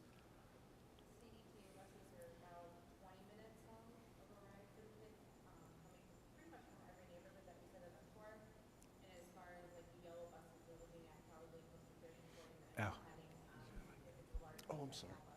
You now have to say that. Nicole, you got to stand up so the people at home can hear you and say it loud. So the CDTA buses are about a 20-minute max ride, the way I have it set up going throughout the city for each run, versus the yellow buses, because there's more stop locations on them, and they're not as consolidated as the CDTA ones, so they're close to like 35 to 40 minutes, give or take. And then, of course, the smaller buses take longer because they're house stops. And the other thing too with the yellow buses, and this is one of the reasons why this was attractive to us in the beginning, was we had a shortage of buses when we started the school year this year. So this alleviated 10 yellow buses to be used for our elementaries, which are, are 2-tiered as well in terms of the drop-off. Not bad, right? Not bad at all. Knowing these things. See, I pay attention. It took us, and this is the truth, it took us 3 years to get these 10 buses. This took a lot of planning and pushing, and then finally, when Mr. Solar got here, he's like, we've got to make this happen. We've got to push this. And everything just started to come together. We got the buses, and now we have the additional 3. Encourage. Yeah. The other thing too is if we do this well enough, when we talk about employment for our kids, this is the one thing I wanted to make sure that they could use it all the time. So in a sense, we're paying for their bus pass, which is, I think, great use of school district dollars, and then they can go, I think 905 you said is the Albany one? Yes. Yeah. So that's and that would make sense, right? They can get to the mall, they can get to, cross gates, Yeah, that's what I had asked about. Is this a all year round program? So that's a really good question. It's for the 10 months. It's for the 10 months. So their card expires over the summer, and they have to re-up when Correct. September comes. Yeah, we give them a new one. Correct. Yeah. Their card will expire every quarter, just so that you know. And then we replenish them at the school, they pick up their card, and then we start again. Now, how did we identify the 417 that we have? So, right here. So what happened is we ended up having a meeting with CDTA, and we just said, these are the locations of where we want to hit. And if you take a look at that map, you'll see that what we did is... It's a little hard to read the details. We tried Yeah, zoom in there. We tried to spread this out through all the neighborhoods that we possibly could, and then have the capacity to grow at a later time. So this is what it looks like right now. You know, so we have a scatter plot. Oh, Erica, you go jump in? Go ahead, sorry. No, you're okay, good, you're good. I saw you reaching for the mic. No, you're good, go ahead. I said, what we do is we have a scatter plot of wherever all of our students live, wherever they reside, and then that's what they use, and they try to hit wherever, I like to call them cranberries, they look like little red cranberries or whatever color, and then they take the cranberry chart and say, all right, if we put a bus right here, this is the most we're going to Right. There's a lull, I'm going to say something. No, I just want to say thank you for the presentation. It's been something I've been wondering about for a while, how it was going, and the data was great, and I really loved reading the zero for the behavioral incidents, and it seemed like, Yeah. you know, it's a program that has a lot of potential for growth to benefit our students. So just thank you for giving us the information. Well, thank you. Okay.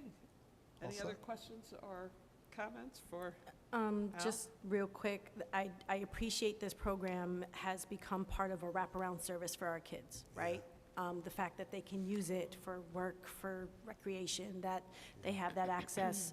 It's the community school model that I love, being able to offer that type of support for our kids.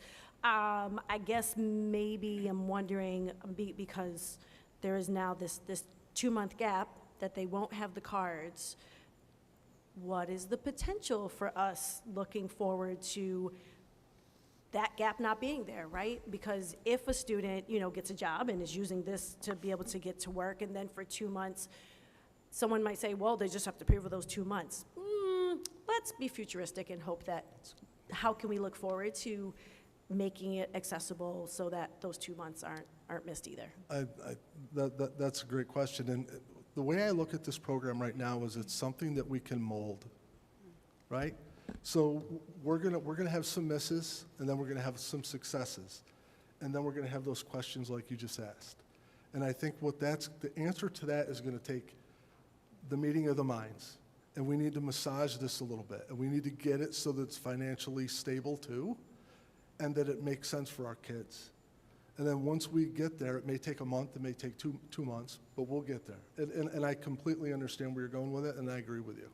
The only challenge for us would be is that the 10 months is only the aidable piece. I was So going if to we say, did have an it expense becomes beyond- out of the. True. Which is okay. Yes, Then we could. I say spend the money. Does anybody, and I can't remember off the top of my head, if a student works at SJTA, do they get a bus pass with that or not? I feel like at one point they did. I don't know if The they summer still do. program? Yeah. I don't I can't remember remember either. if I they was do. just So curious the if anybody knew. city summer job youth program, the question is, do they get a bus pass as part of the program?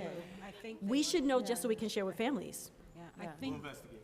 Yeah, we will. And then we'll explore what a cost would be to get our kids that need it. Oh, right, because they're already paying for the bus pass if they do have it, so they, One of the things that I was even thinking, and this is like my parting words, but we have 3 buses that we're going to grow for next year. Tell us what you want. We can look at that. We can share that data with you, and then you can say, hey, you know what? Let's hit this neighborhood, or hey, how about heading here? And then we do it as a team, right? And then we grow it. I want you to do what you're already doing, because you answered the only question I had before was, how are we finding out from kids why they're Yeah. not getting on the bus? Yeah. Like, that's the thing that, for me, it's, you, Chank, team working together and having those small group focused conversations Yeah. with kids to be like, hey, like, what's up? Why you not taking the bus, man? What's going on? Don't say it like that, it's creepy. But, you know, to have those conversations and maybe working with some of the other staff in the high school that already have those relationships with kids, right? Credible messengers who have relationships and can be like, Johnny, man, the bus is free. Yeah. The other good thing that was not included in here, just to make a point of, Johnny wakes up 9 o'clock. How does Johnny get to school? CDTA pass. So, you know, that sometimes happens, right? You know, mom had to work late, stay home with your little brother till I get home. No fault of nobody's, but no burden on mom because they can just take a CDTA, get on the bus. And it doesn't have to be the 8:10 run. They can take another run to get to school. He's absolutely right. And the other thing that Nicole had reminded me to say that I forgot was Give her that the mic. I thought I heard last comment about she 2 said, minutes ago. don't forget to tell them that if they miss their bus at their stop, they can go to another stop. So there's so many different stops that they can get on, and she wanted me to push that, so. Thank you, Al. Thank you, Sean. You got it. very much. All right, thank you. Okay. We have Terry for the review of the budget.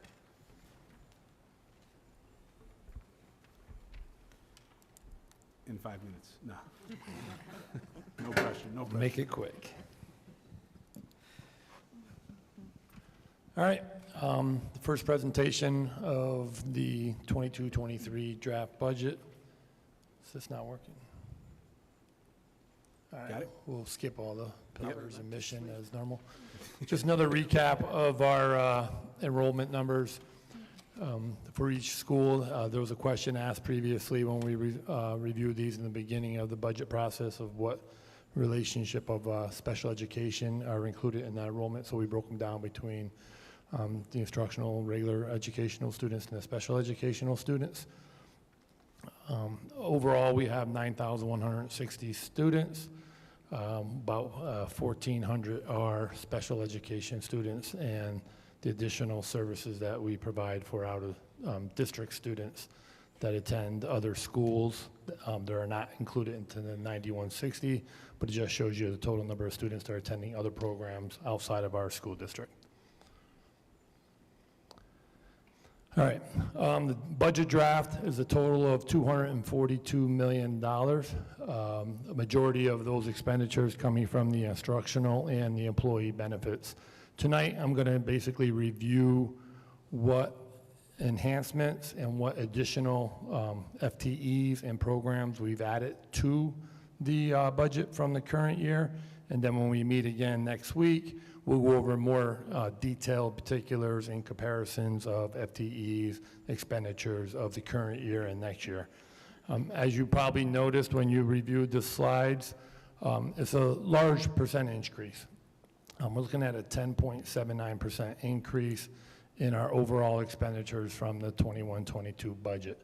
Some of the highlights that are included in this budget is we're meeting the district needs assessment that was conducted by BOCES 2 years ago. You know, it was a little slow process with new change administration, so all those positions are now filled and funded. Contractual negotiation projections, affordability. We're currently in the process of 7 contract negotiations. It says 6 up there, but we added the SES, RN, and CODA, which is due also this year. But we're basically doing all the contract negotiations for all the units. Facility repair reserve, I'll talk a little bit more about that in the next slide, but that's a large number that makes up our large increase. School climate and safety, the instructional program enhancements, transportation, and employee benefits. So the repair reserve. As you know, at the end of last year, 6/30/21, we had $4.6 million in repair reserve to pay for certain repairs to capital improvements or equipment. The type of repairs must not recur annually or at shorter intervals. When we decide what we want to expend this money on, a resolution will be needed, and a public hearing of at least 5 days must elapse before the publication of the notice of hearing and the date specified for the hearing. These are type of items that we have been notified preliminary through our BCS study, and also working closely with Turner Construction on the current project that we're wrapping up. They noticed some items that may not have been included in the original capital project were temporary repairs that we need to do to make the buildings more safe. And we're also looking at like a redesign of the tennis court / fields here at the high school. We have like an old tennis court that's been, damaged and neglected for a few years. So looking to make improvements to that. Also, the swimming pool, we realize there's a boiler over at Fulton that's no longer functioning. Steam heating lines, Yates, there's a site work that needs to be worked on for water damage. That's actually kind of holding up the completion of the project because some of the classrooms are being damaged with water. Washington Irving just recently had a water line that looks like needs to be repaired. And as you can see, just with those 4 or 5 items, we're also projecting maybe another $600,000 of other items that prior to spending any of this money, we'll review with you and have a public hearing. Are we looking at any possible changes to, particularly on the tennis courts? I mean, they're not in good condition, but they're not used to a great extent. Something like Pickleball? Well, no, I wasn't thinking of pickleball. They're going to be like a multi-function. I was thinking of skateboards and They're going to be used jumping for and multi-function. There's a all plan that kind of design. It's going to be used for community use, gym classes, or phys ed classes, I should say, and other activities throughout the day. Annabelle, if he wants to speak to it. Yeah, so the goal here was to maximize. Right now, they're not even used at all. They're closed because they're in horrible shape. So the goal was, how do we create a space that maximizes our daytime program for athletics and PE and health, but also for the community. So really looking at the courts, they'll be lined for more than just tennis. They'll be able to be used. Even basketball courts is like really hard to find out here, which is, to me, pretty astonishing.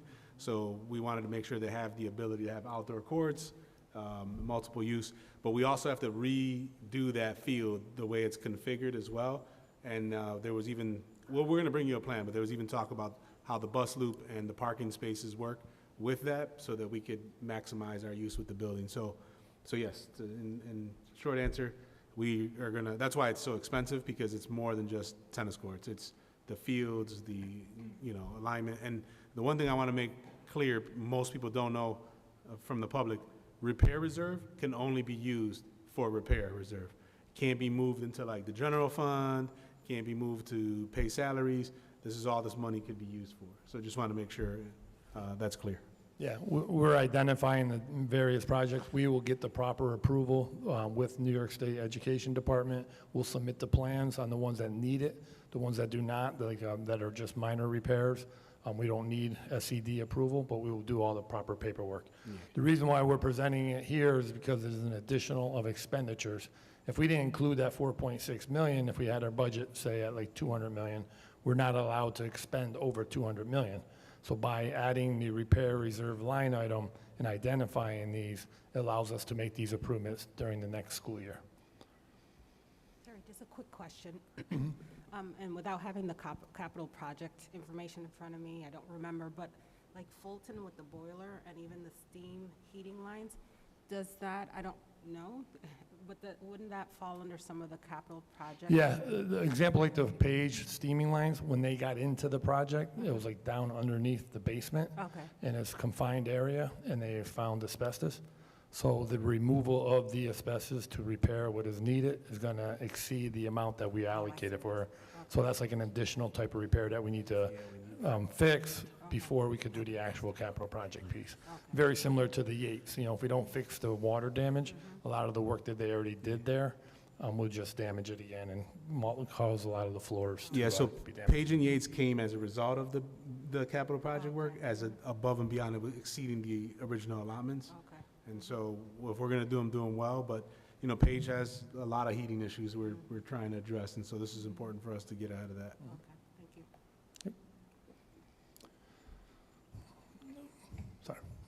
you. School climate and safety, this is a new, expenditure in the 22-23 budget. The director of school climate and safety was already hired. There has been other positions that have already been hired. We're looking to add these positions throughout the district at each building. Some of them have been coming from other departments within the building. We have hired a few paras, and we are going to give them the opportunities to apply to these additional positions throughout the buildings. All these positions are currently included in the 22-23 budget and are, obviously funded through our budget process. So it's per building? Yes. So it's one security monitor per elementary school, one community and culture engagement specialist per building. Okay. The middle schools will have 3 per building, and obviously the high school. And we also have some dedicated for Scala and Washington Irving. The instructional enhancements, this was the first time we really started with a zero-based budget. So we gave every building principal and assistant principal, along with their staff, the opportunity to create what we like to now refer to as their wish list. So they identified the various categories: the equipment, contractual services, conferences, professional development, student activities, which means field trips, year-end events, materials and supplies, periodicals, and software. All these items are currently included. These are majority of the elementary and middle school. We're continuing to work on the high school, which they submitted something today, but we did an estimate for those expenditures related to that. So all these are currently in the budget. We're going to, as a team, review everything that they're requesting, but it really gave them the opportunity to have input in their budget, what they're able to identify as a need in their building, and hopefully with the dollar amount that we're proposing, that we'll be able to support their whole wish list or a majority of it. Does this include parent supply lists that parents typically got? We're trying to avoid parent supply lists, so we are hopefully be able to allocate enough funds per building where we're going to supply every student with the supplies. This also includes that each teacher received a $300 allocation to order material and supplies for their classroom. That's across the... That's across the whole, all the SFTs. That's part of the materials and supplies? Yeah, so basically, you have about approximately 1,000, so 300 of that, so $300,000 of that, 768 includes those individual need of each individual teacher and support service staff. And they this is really new for us as an organization, so they already submitted that. Terry's office is already putting that in with the vendor, so the goal is that we have those materials ready for the teachers when they arrive in September. And that's new practice. In the past, they usually work with their principal and gotten some supplies. This was right directly to the teacher. They go through the online, I think you guys remember the presentation, and they did that. So that is fairly new to us. Yeah, so it's not a reimbursable thing. They literally have... Yep. Yes, they're actual school supplies for instructional materials for their classroom. They had a choice to pick whatever they really wanted. The instructional enhancements, instructional FTEs, we have 4 open positions for assistant principals throughout the district, so those positions are being filled. During the pandemic, we had teacher layoffs of 71 positions. We offered everybody the opportunity to return. Working with the TNL department, they're identifying currently 41 FTE positions that have been identified currently as open, so all the funds for those 41 positions are included in the current budget. 41 teachers or 41 paras and? It's the SFTs, teachers. Currently, we have a lot of teachers performing the extra class coverage, and we've taken out some of the other, instructional coaches into the classroom. So this basically identifies 41 positions throughout the district, and that's like a work in progress. We're still working on that. Hopefully have a final report by the end of this week. Special education, they identified as the need for 2 speech therapists, 3 special education teachers additional, 8 librarians. As we spoke previously, we want to have a librarian staffed in every school, so by hiring 8 more librarians, this will provide that. And then also technology. We see the need, additional need for one-to-one devices, infrastructure. We never had those 2 years ago. We went out and made that big purchase for the emergency for the pandemic. Now the recycling, making sure every student that's eligible per grade has that device in their hands. Smart Schools Bond Act is not part of the budget, but it came up last time, how we allocating the funds and what do we have available. We were rewarded $9.3 million of Smart School Bond Act. We had 2 approved plans that were submitted, connectivity and Chromebook carts. That was part of the emergency purchase for the pandemic. Currently, we have not expended all that money out of the Smart School Bond Act submission. So we have approximately $6.6 million available that we're still gonna, Ken's working on a program now that's gonna work on the connectivity to make the internet connection throughout the buildings better. And if necessary, additional Chromebooks and carts are gonna be purchased or other instructional technology materials.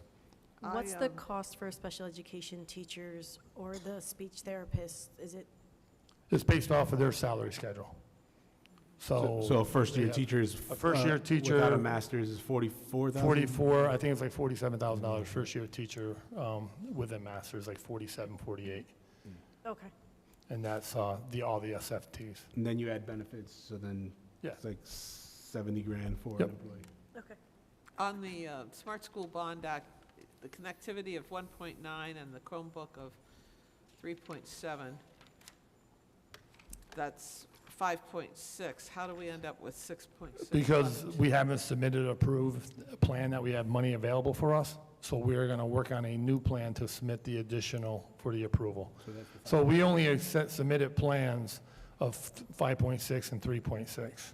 They were approved, but that leaves, another certain amount available that we have not expended. Like out of the connectivity, the 1.9, we still have 1.8 of the original plan that was submitted. So that money is still available. We didn't use it, so we have The plan- 6.6 available for use, Yep. not necessarily unapproved. Well, they're identified, but we're going to resubmit an allocation based on identifying new needs throughout the district. So we're working on like a new I plan was just to be subtracting 5.6 from 9.4 and I'm saying sorry. I don't get 6.6. Yeah, not everything has been. That's where it says available and available, and then what we didn't submit yet. Sorry. Attendance staff, we're looking at this. Some schools had a paraprofessional for attendance at each campus, so we wanted to make sure everybody had the same equity throughout each building. So we added the 7 additional FTEs. We're going to review that, make sure that's a necessity throughout this district. School support services, school counselors, we're adding 6 FTEs, so we'll have one at each campus, at least one at each campus. We'll show you a slide next that shows you the allocations. Social work services, we're going to add 2 additional, so this will provide each school campus with a minimum of 1 counselor and 2 social workers. And then restorative practice specialists, we have an additional 4 FTEs for that program. So overall, the earlier enrollment numbers, the per 250 recommendation, it kind of gives you the allocation, what we recommend it should have at each building. And then we're showing projected what we're going to have at each building with this budget and the enhancements that we are proposing. So basically, we're going to have a counselor at every elementary school, and then 3 throughout the middle schools, 16 here at the senior high school, and then 2 at Steinmetz and 1 at Washington Irving Center, and the number of social workers allocated to each building individually, and we have currently 58. When we hire the extra 2, we'll have 60, so we'll look at where to allocate the other 6. So you can see the amount per student. Now, there's the understanding that it's not that easy, just, you take the total number of students divided by number of counselors. There's obviously some that have specialized programming, so we allocated that, but working with Andrea Tote Freeman, she identified all the needs throughout the buildings, and with the 60 social workers, basically it meets all the needs of the students currently. So you've got 60 on the left there and 54 Yeah, on we the have right. 60 actual, but to allocate what she identified, some may be floating, some may be, so we'll have 60, but those are the ones that we're allocating to the buildings right now, and we're determining where they'll be necessary, that's where they'll be added. Okay. And this, to an earlier point, I think it was made about ratios. We are working really hard to be below the 250 ratio, so we are making significant investments in this, and we hope to see the dividends, especially in elementary. No elementary, I think we have 4 that float between schools. But that's going to be a big gain for our principals and our teachers to have another responder for support in the building. So the number to the right of, on Central Park, 229 is the number that they, each one would Yeah, generally counselor. have. Yep. And then you have the social workers for 172, so the shared between the two are 7 of them. So how do we support that? The 10% increase, what does it mean?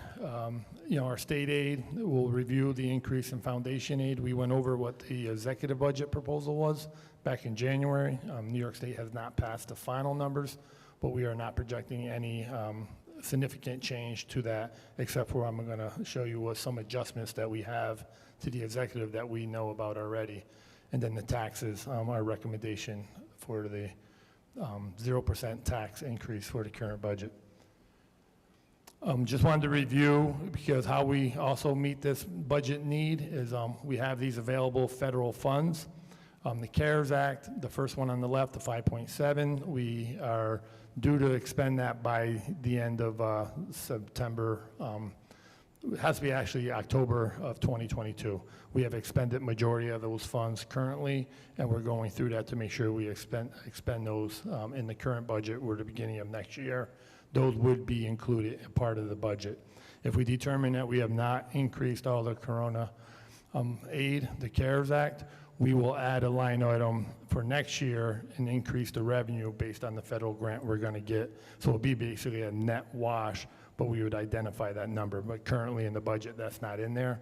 But if once we do all the calculations, if there's additional money needed that we need to expend in the general fund, that's reported in the general fund, we'll add that. The other two grants are not part of the general fund. They are part of the federal fund.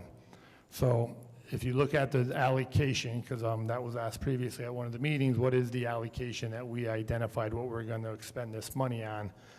So in the 21-22 school year, in the federal fund, we have $18 million that we expect to fund part of the programs. We will allocate some of the funds that we identified in the 22-23 budget over into the federal fund, so we'll bridge that gap of what we currently are showing a shortfall of revenue from the total amount of expenditures. So we are currently identifying them in the general fund, but we have that potential to slide them over to the federal fund to lower our expenditures in the general fund in the current year. This will assist us with the sustainability as we go forward, which I'll talk about next, and also gives us the opportunity to add money to our reserves and our unreserved fund balance that we're not at the maximum amount right now of 4%. How much is the increase in our foundation aid? Yep, I got that coming up. Oh, okay. Yep. Sorry. Stay with us, stay with us. Stay with us. I added this slide because I realized that it was not in there and that question may come up. So this is the 21-22 budget and our 22-23 executive budget. Our foundation aid increased $15.9 million from our prior year budget to the current year. This is part of their 3-year phase-in. 21-22 had a portion, 22-23, and then the next 23-24 will also have a portion of that. So our total state aid projected is $170 million from the executive budget that was proposed back in January, with an increase of $17 million. However, things change. Since January, our foundation aid, we had a reduction in student enrollment. So the total aidable foundation pupil units, TAFPU, went down approximately 328,000. So we expect to see like an adjustment on our foundation aid when that final state budget is passed, only by 328,000. We also identified, as we mentioned earlier, transportation aid is paid the following year. At the end of the 21 school year, we proposed a budget for the 22-23. We proposed, projected an amount of a transportation expenditure. You know, we get 90% back. That was under projected or underestimated. So I was able to go back into the state aid reporting system, add those additional expenditures that we're having in the current year due to the increase of the contract prices and the need for additional transportation. So we're going to get additional almost $2 million in state aid on our original run. And then building aid. That is part of the capital project that is being completed, and we realized some of the reporting for previous capital projects, 67 million, that was done like 3-4 years ago, I think, maybe a little longer. All the reports were not completed and filed. So by working with our fiscal advisors, we have submitted additional reports, and we are going to get an additional amount of building aid in the 22-23 school year that was not reflected on the original projections from the state. The way the building aid works is once the project is completed, you submit the forms, SA 139, to show that you completed that portion of the building project, and you start receiving the state aid the following year. By filing majority of past projects that were not ever filed, by June 30th of this year, we're expecting a bump of $6.2 million in building aid that was not proposed on the governor's proposal. So that's an additional almost $10 million, $8 million in state aid that we were not expecting to get back in the governor's proposal. And just want to point out that is, you know, Terry's been here a short amount of time, but that is the work he's done in the office. Him, Taryn, they have found some missteps, filed some paperwork, and that's money that we would have left on the table had the work not been done in the business office. So when we talk about efficient systems, you know, we're recreating the business office a little bit under Terry's leadership, and so I just want to recognize that because this was a surprise to us. And when we met, it was like, oh, more building aid, great. And it was just due to some processes not done. Yeah. So we put Mr. Zotner also had a major role in that too. I don't want. We put processes in place so that doesn't happen again. Yeah, absolutely. Yes, right here. Sorry. Mount Pleasant grad. That's why you did it. All right. So the tax levy, how are we able to go out with a 0% tax levy? Obviously, seeing an increase in foundation aid, increase in state aid. We are recommending a 0% tax levy for the 22-23 school year, which obviously will not generate any additional tax money as part of this budget. That is consistent with the last 2 years, and then a few years before that, we are on a negative tax levy. And I think that's an important point for the board, because as you engage with your stakeholders, we could have gone out for up to 6.9, which would have been like $3.5 million. We're not doing any of that. So I think that's just important, that we are very conscious, still able to do some really cool things, great things for the kids in the community, but with the mindset of being fiscally responsible, given some of the additional foundation aid and federal funding. So I just say that 0% for 3 years in a row is a pretty big deal. Yeah, that's very good. It was a lot more exciting when we were giving some money back, though, right? We live in one of the most impoverished cities in the state, and our tax base is one that is already stressed. So while keeping it flat is great, it's like, hey, we're not going to ask you for more money. There is still the complaints of my taxes are too dang high. I censored myself. So what could it potentially look like? Like, how much would it be? Would it be 527,000 if it was 1%? Are those numbers the same? Can it, like, what would 0.5% look like? Is there any relief that we can give back to the tax base to offset the strain that they're already feeling? We could review that and get back to you on that when we meet again. We can bring you that data. Yeah, we definitely, but it's not always like if you give back a 1%, that's with the equalization rate and the property valuations and everything else, what the formula looks like. As you can see, in the last 4 years, just going 3 years, going out at 0%, it has decreased the amount of taxes, and this is, based on a $100,000 assessment. If we could look back here, we have 166 million in foundation aid if I exclude the UPK amount. Yes. No, I'm in several slides here. Oh, okay. and we're talking about the levy as adding about how much? 51 million again? Yeah. Yep. So that's 217 million by my rough numbers, and you're talking about a budget of 242 million on this last slide. What's making up? The state aid is the state aid is 174 million, and then you have the 58 million of taxes, and then we have that repair reserve of 4 million. you know, we're allocating the Could we appropriated, put that chart together? it's right there, Which one? What's right that? behind you. Right here, it's on this chart. The pie chart? It's on the pie chart, right here. This is everything broken down, all the revenue. So we have state aid, which makes up about 17.84, which is the 174 million, which I have here, the 174,029. Yeah. And then, So that's with the UPK in yep, there? that's, Okay. then the 58 million is the Tax levy. tax levy. The 4 million is the repair reserve. We're out, appropriating $4 million, which is a wash, basically, with the expenditures.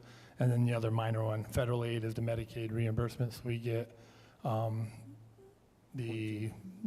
much in interest, and then some miscellaneous, and then the fund balance is So one this place. is not using the AR, what is it, the CRRSA to a very I'll show large you that in the extent. next, well, That's the gap. yeah, that's the gap. So as you can see on this slide here, we identified some positions that are related to teaching and learning, and some positions relating to student support services. So what we don't use in the 21-22 will roll over and be available for us in the 22-23.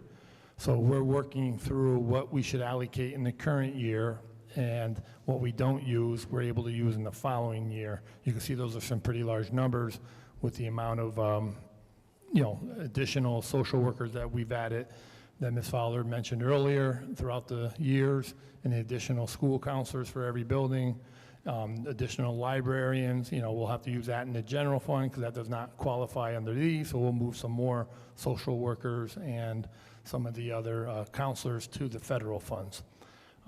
So I'm sure the next question is, well, how's that sustainable the year after, or when the federal funds go away? The answer's coming.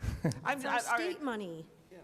The 12.7 that shows on this chart, I don't, which one is it, 18? Yep. Federal grant. That's not part of the 242 million? No. These are all extra? Yep, these are all extra funds, and to Beyond be it. honest with you, like the 21-22, 18 million, we did not utilize the whole 18 million in 21-22. And that's why there's some rollover So there. we'll have some rollover available in the current year that we're able to add to some of our reserves, increase our unreserved restricted fund balance up to the 4%, and identify some of the other items within that we're able to make those repairs, including like infrastructure and some other items that we have $10 million allocated for our playgrounds and other items that were identified on the submission of that report. And the same thing goes for the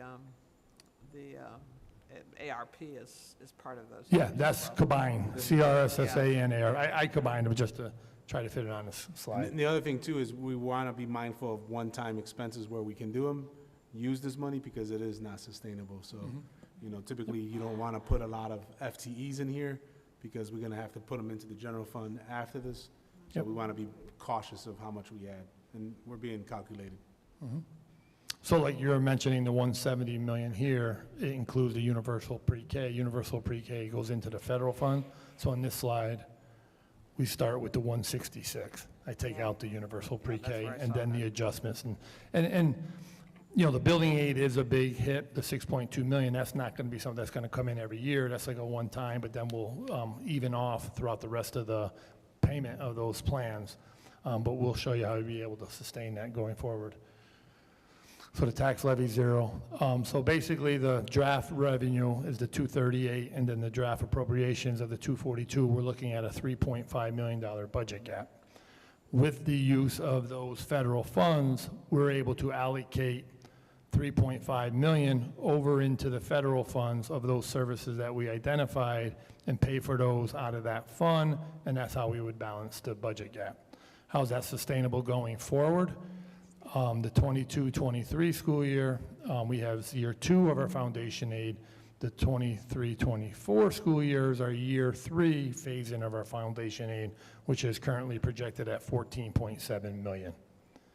So if you just look at, like, for example, the current draft revenue is 238, you add another 14 million to that, but you take out the 6.2 million in building aid, the $4 million of the reserve, we're already basically even where we are with our expenditures. If you even take out the 4 million out of the draft budget appropriation, that's going to drop to 238 because that's a one-time repair reserve that we're utilizing you could see how we could sustain the programs with the additional 15 million going forward. That's going to be added to our revenue sources from every year from here on out. And this is probably the most highest expenditures for us, and this is the tough piece about affordability and sustainability. You know, we're still negotiating contracts. You know, we're trying to, if we're going to take the biggest expense, it's going to be now, and then hopefully we'll have some predictability of what our expenses will be moving forward. So that's, you know, part of the work here as well. Yeah, and that's, you know, with the buildings wish list, they identified $1.2 million in equipment. A lot of that is, you know, desk, bookcase, things they want for their building that, hey, if we could provide that for them now, they will take away. That's not going to be something that's going to happen every year. That we're fulfilling their needs now with the building needs in regards to equipment. So what do our kids in community get from this budget? Annabelle, if you want to talk about anything in particular, I know you're. Yeah, I mean, I think the board's seen this, just, you know, really, real big increase in student support services. Andrea and her team is doing great work figuring out appropriate ratios, really figuring out programming, what else can we add. We know athletics and extracurricular are important. We're expanding that. We're going to be expanding that to middle school programming is a big one. Just hopefully with the pandemic getting to a different point, hopefully we can start activities earlier and sooner. Extended learning time at all schools is a big deal. Not every school has a 21st century grant, so how do we offset that so that every school, so that'll be the work in Dr. Cotto's office around extended learning, innovation, and what does enrichment look like at every school. We've built that in here, so every school could have a 2-hour potential program. Community Schools Initiative, we're going to launch that at the end of this year. We're going to work on creating an advisory board, and then to Jamaica's point, you know, how do we support the whole child, whole family through the school as the hub? And so we're going to be looking at that, and what does that look like? CBOs, what partners can we bring on board? Infrastructure and facility improvements is really big for us. A lot of our buildings are in tough shape. I mean, we got to be honest. We have some schools we struggle. Even today, we had heating issues in a couple of our campuses that, you know, it's just frustrating because there's not much more we can do. But we're trying our best to try to improve it. But some of it's going to cost some big money, which is why we want to do that repair reserve. And we also have. And then we'll have a capital potential for a project. capital project, Yeah, yeah. which will be coming out of the BCS. So that'll be coming back to the board as well. Secondary school redesign, we know we're going to do some things differently on the secondary level. So building in some cost of if we have an early college, high school experience at SUNY Schenectady, what does that look like? Make sure we can transport kids, feed kids, provide staff there. Increasing the instructional media specialists at every school. That's something that you go to some of our elementaries, the library's unattended. There's nobody there. There's nobody really dedicated to that service. So I think our biggest challenge is going to be finding the librarians is going to be probably the harder piece. Counselor at every school we've talked about. Obviously, the board knows we bought a new literacy curriculum. We're looking at math now. Parent liaisons in all schools. That is another thing that we have started now. But that'll be really powerful for us to say that every school has a paid parent liaison position. So as we look to support our families, we increase the hours because then they get benefits. And that was really important for our parents. They want to help, they want to be dedicated, but they also, it's hard to do a job that you don't get benefits for. We've removed that barrier, so I'm really proud of that. Increased professional learning for our organization, from paraprofessionals all the way up to our administrators, and then we're really partnering with CBOs and starting to develop some contracts that provide us enrichment and supplementary services for our kids. And again, our community, this community schools model, I think will be really powerful for us here in Schenectady. And we've had the money, and we just haven't really implemented the model, you know, the set aside. So voters are asked to approve the spending plan. Is the spending plan amount, as we would put it on a resolution at this point, the 242 million? Yes. Okay. And that's current. Like I said, we're still in the process of reviewing the expenditure. That, you know, if I come back next week and say, hey, we went up to 243, 244, well, that's because we identify new things and we do have that federal funds available to make that work. We haven't had ARP money. We Yeah, haven't no, had it's CCRS. I wasn't sure yeah, whether those were counted into that no. calculation. Yeah, the 218, you know, it's a big jump. It's a 10% jump, but don't forget, 4 million of that is just a repair reserve identifying, you know, it's a wash with the amount of expenses. So that gets you right up to 222, and then all the additional programs that we're looking, additional positions and everything else. And I'll have a more detailed next week that shows a side-by-side comparison of the current, so you could easily identify the additional changes. Any other questions for Terry? Oh, yeah. I know it's Oh, late, sorry. but Well, I'd already read those, so I'm sorry about that. I know it's tough. I just want to mention the budget vote, 2 open seats, 3-year terms, petitions due to Martha by April 27th. And then budget vote takes place on May 17th at between 12 and 9. Those are the 8 locations where they hold the budget votes. Moving forward, next steps, like we mentioned, if I come back with a number that may be different than what we currently have, we're looking at, the building budget wish list. If we are able to identify more needs, if it's necessary, we'll add that. Special education tuition, make sure we identify every student. I know they're going through that again. Met with them today to just make sure every student's identified in the related tuition. A big one is the final projected health insurance rates. Tomorrow we have our health insurance committee meeting. With the proposal of what we believe the percentage rate will be. We are self-funded, so we have to remember that. And then the fund balance reserves, make sure we continue to maximize our state aid using those care funds as necessary. And then our 21-22 projections, if we're going to have a budgetary savings in the current budget, does that give us opportunity to add to our reserves, pay for additional programming, pay for additional staff out of the general fund, and use those CARES Act money for other items. We usually address the reserves in June, and, Yeah, we'll have a better set idea. aside if we need to. Absolutely. Like, we might want to talk about, like, Jamaica mentioned having a, tax reduction. Maybe we use that money instead for I a sent you a memo about that about Well, 2 months ago. But we could use, we could use that money as a capital project reserve, which will have to be voter approved, where if we do have a future project coming up and we are able to reserve a lot of this money in the current year and some of our ARP money, we could add to that capital project. That way we're not borrowing as much and use the money from budgetary savings and use that money so there's not any local share on those buildings, and use the money for that purpose to have additional capital projects that are voter approved rather than doing like a Band-Aid fix with the repair reserves. Question when it comes to special education. It listed speech separate.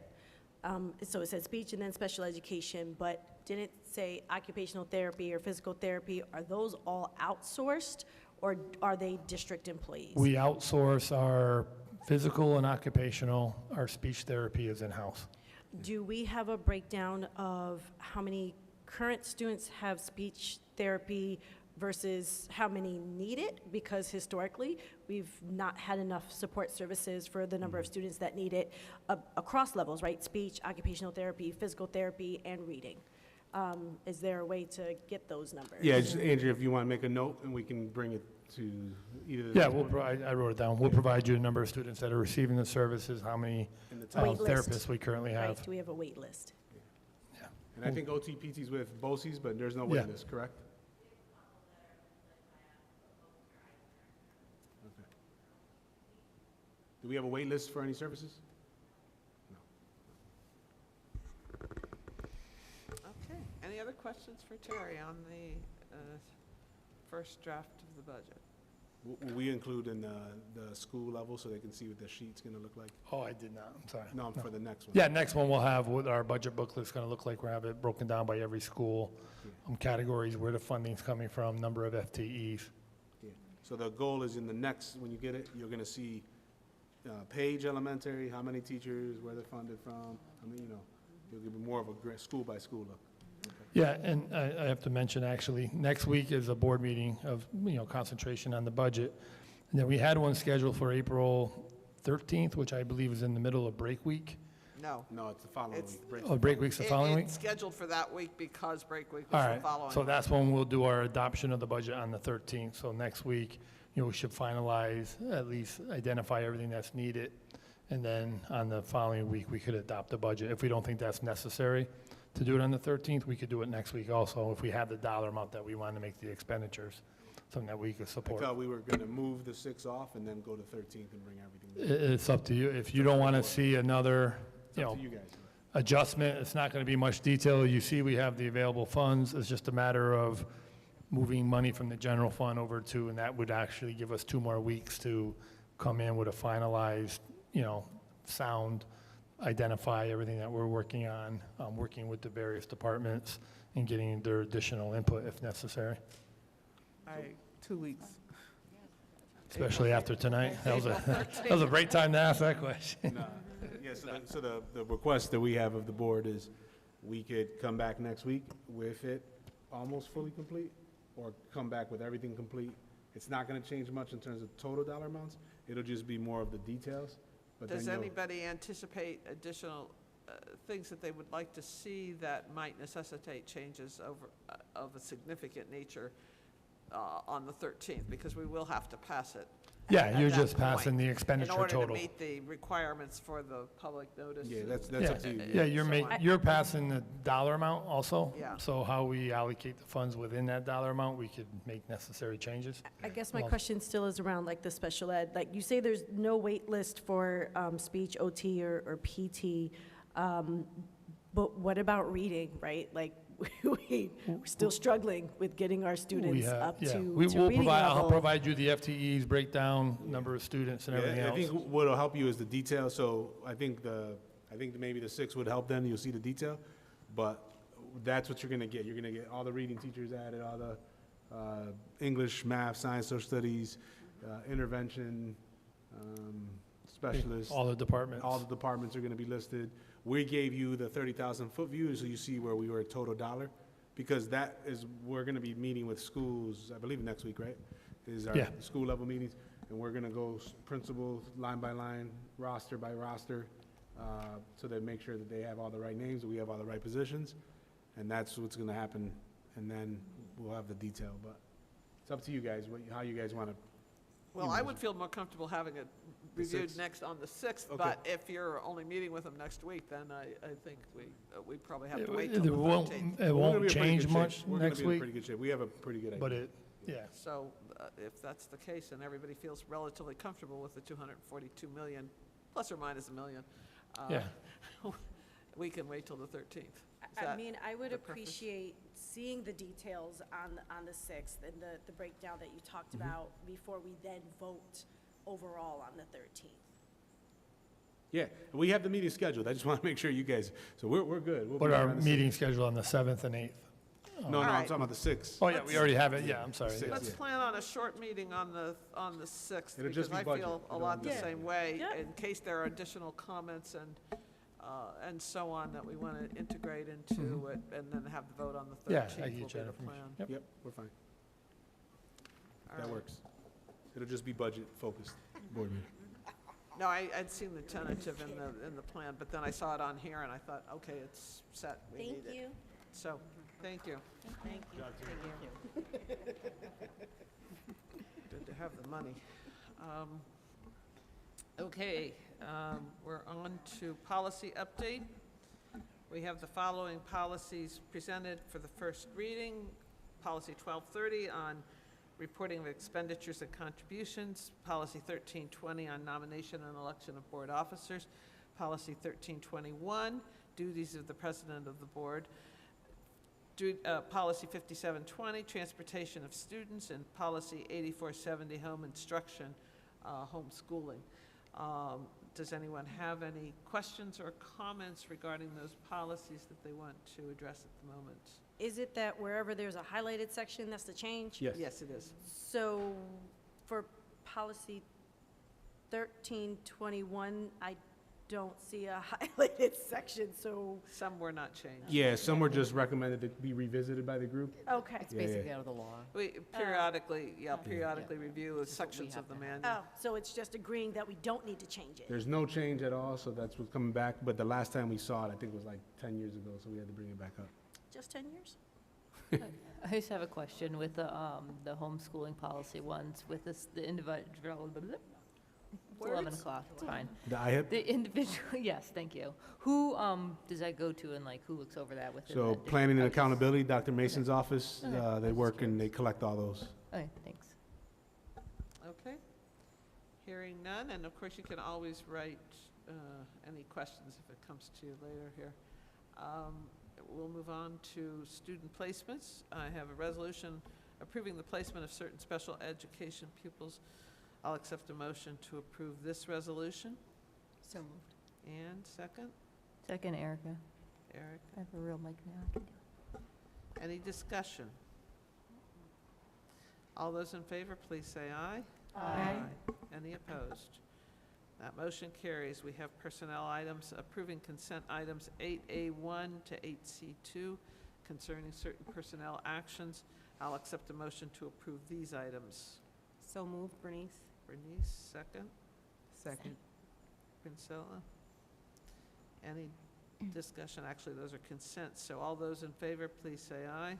Aye. Aye. Any opposed? And the motion carries there, and we have our business items. A resolution accepting the treasurer's report for the month ended February 28th, 2022. I'll accept a motion to approve this resolution. So moved, Erica. Erica. Second. Second, was that Priscilla? I'm sorry. Ann. Any discussion? All those in favor, please say aye. Aye. Any opposed? That carries. We have a resolution accepting the central treasurer's report for the month ended February 28th. I'll accept a motion to approve this resolution. So moved. Noelani? Second, Bernice. Bernice? Okay. Any discussion? All those in favor, please say aye. Aye. And that carries. A resolution accepting the single audit report for the year ended June 30th, 2021. This is not in air. May I have a motion to accept that resolution? So moved. And second? Second. Okay. Prinsella. And that, it sounds like as if it's late, but that's part of how it works in the cycle of the, that's right, it actually gets reported towards the end of April. You know, it's a very strange schedule, is my point, so. All those in favor, please say aye. Aye. Any opposed? And then we have a resolution accepting the donation of $1,000 given to the wrestling program by Mohawk Honda of Scotia. I'll accept a motion to approve that. So moved, Bernice. Bernice? Second. And? Discussion? Thank you. Thank you. All those in favor, please say aye. Aye. Aye. Any opposed? Good. Let's see. A resolution awarding contracts as a result of a bid for spring sports transportation. I'll accept a motion to approve that resolution. So moved, Bernice. Bernice? Second. Noelani? Any discussion? All those in favor, please say aye. Aye. And that motion carries. And we have no executive session this evening. We have a second opportunity for comments from the public or board members, if anyone wishes to say anything further. I did want to ask if we wanted to revisit the vaccination policy for athletes. We've had a couple requests, and they're all outside now. Yeah, so I do have some information I can share with the board. I'll send it to you electronically, and you can reconsider at the next board meeting. We could add that resolution to basically remove it to only high-risk sports, which would be no sports that are occurring now. So Nothing in the springtime. correct, yeah, so that would help those, you heard one parent talk about track. Running. Yeah, so we will bring that, I'll send you the information and we'll bring that to the next. Is board. wrestling outside of, That's moves in the into winter. the That's in winter? winter, and that would be That's high what I risk. thought. That's considered high risk, yeah. Okay. On that note, if there's no further business, I'll ask for a motion to adjourn. So moved, Bernice. Second. Nolani. And if anybody opposes that, we'll send the psychiatrist. All those in favor, please say aye. Aye. Thank you. And just real quick, Summer Fun Pass, they do get for free, paid by Schenectady Connects for July and August, unlimited travel. Nice. That's nice. Yeah, perfect. Thank you, Carlos, for getting that. There we go. Got a good team out there. Yeah. Do the homework, to hear the question?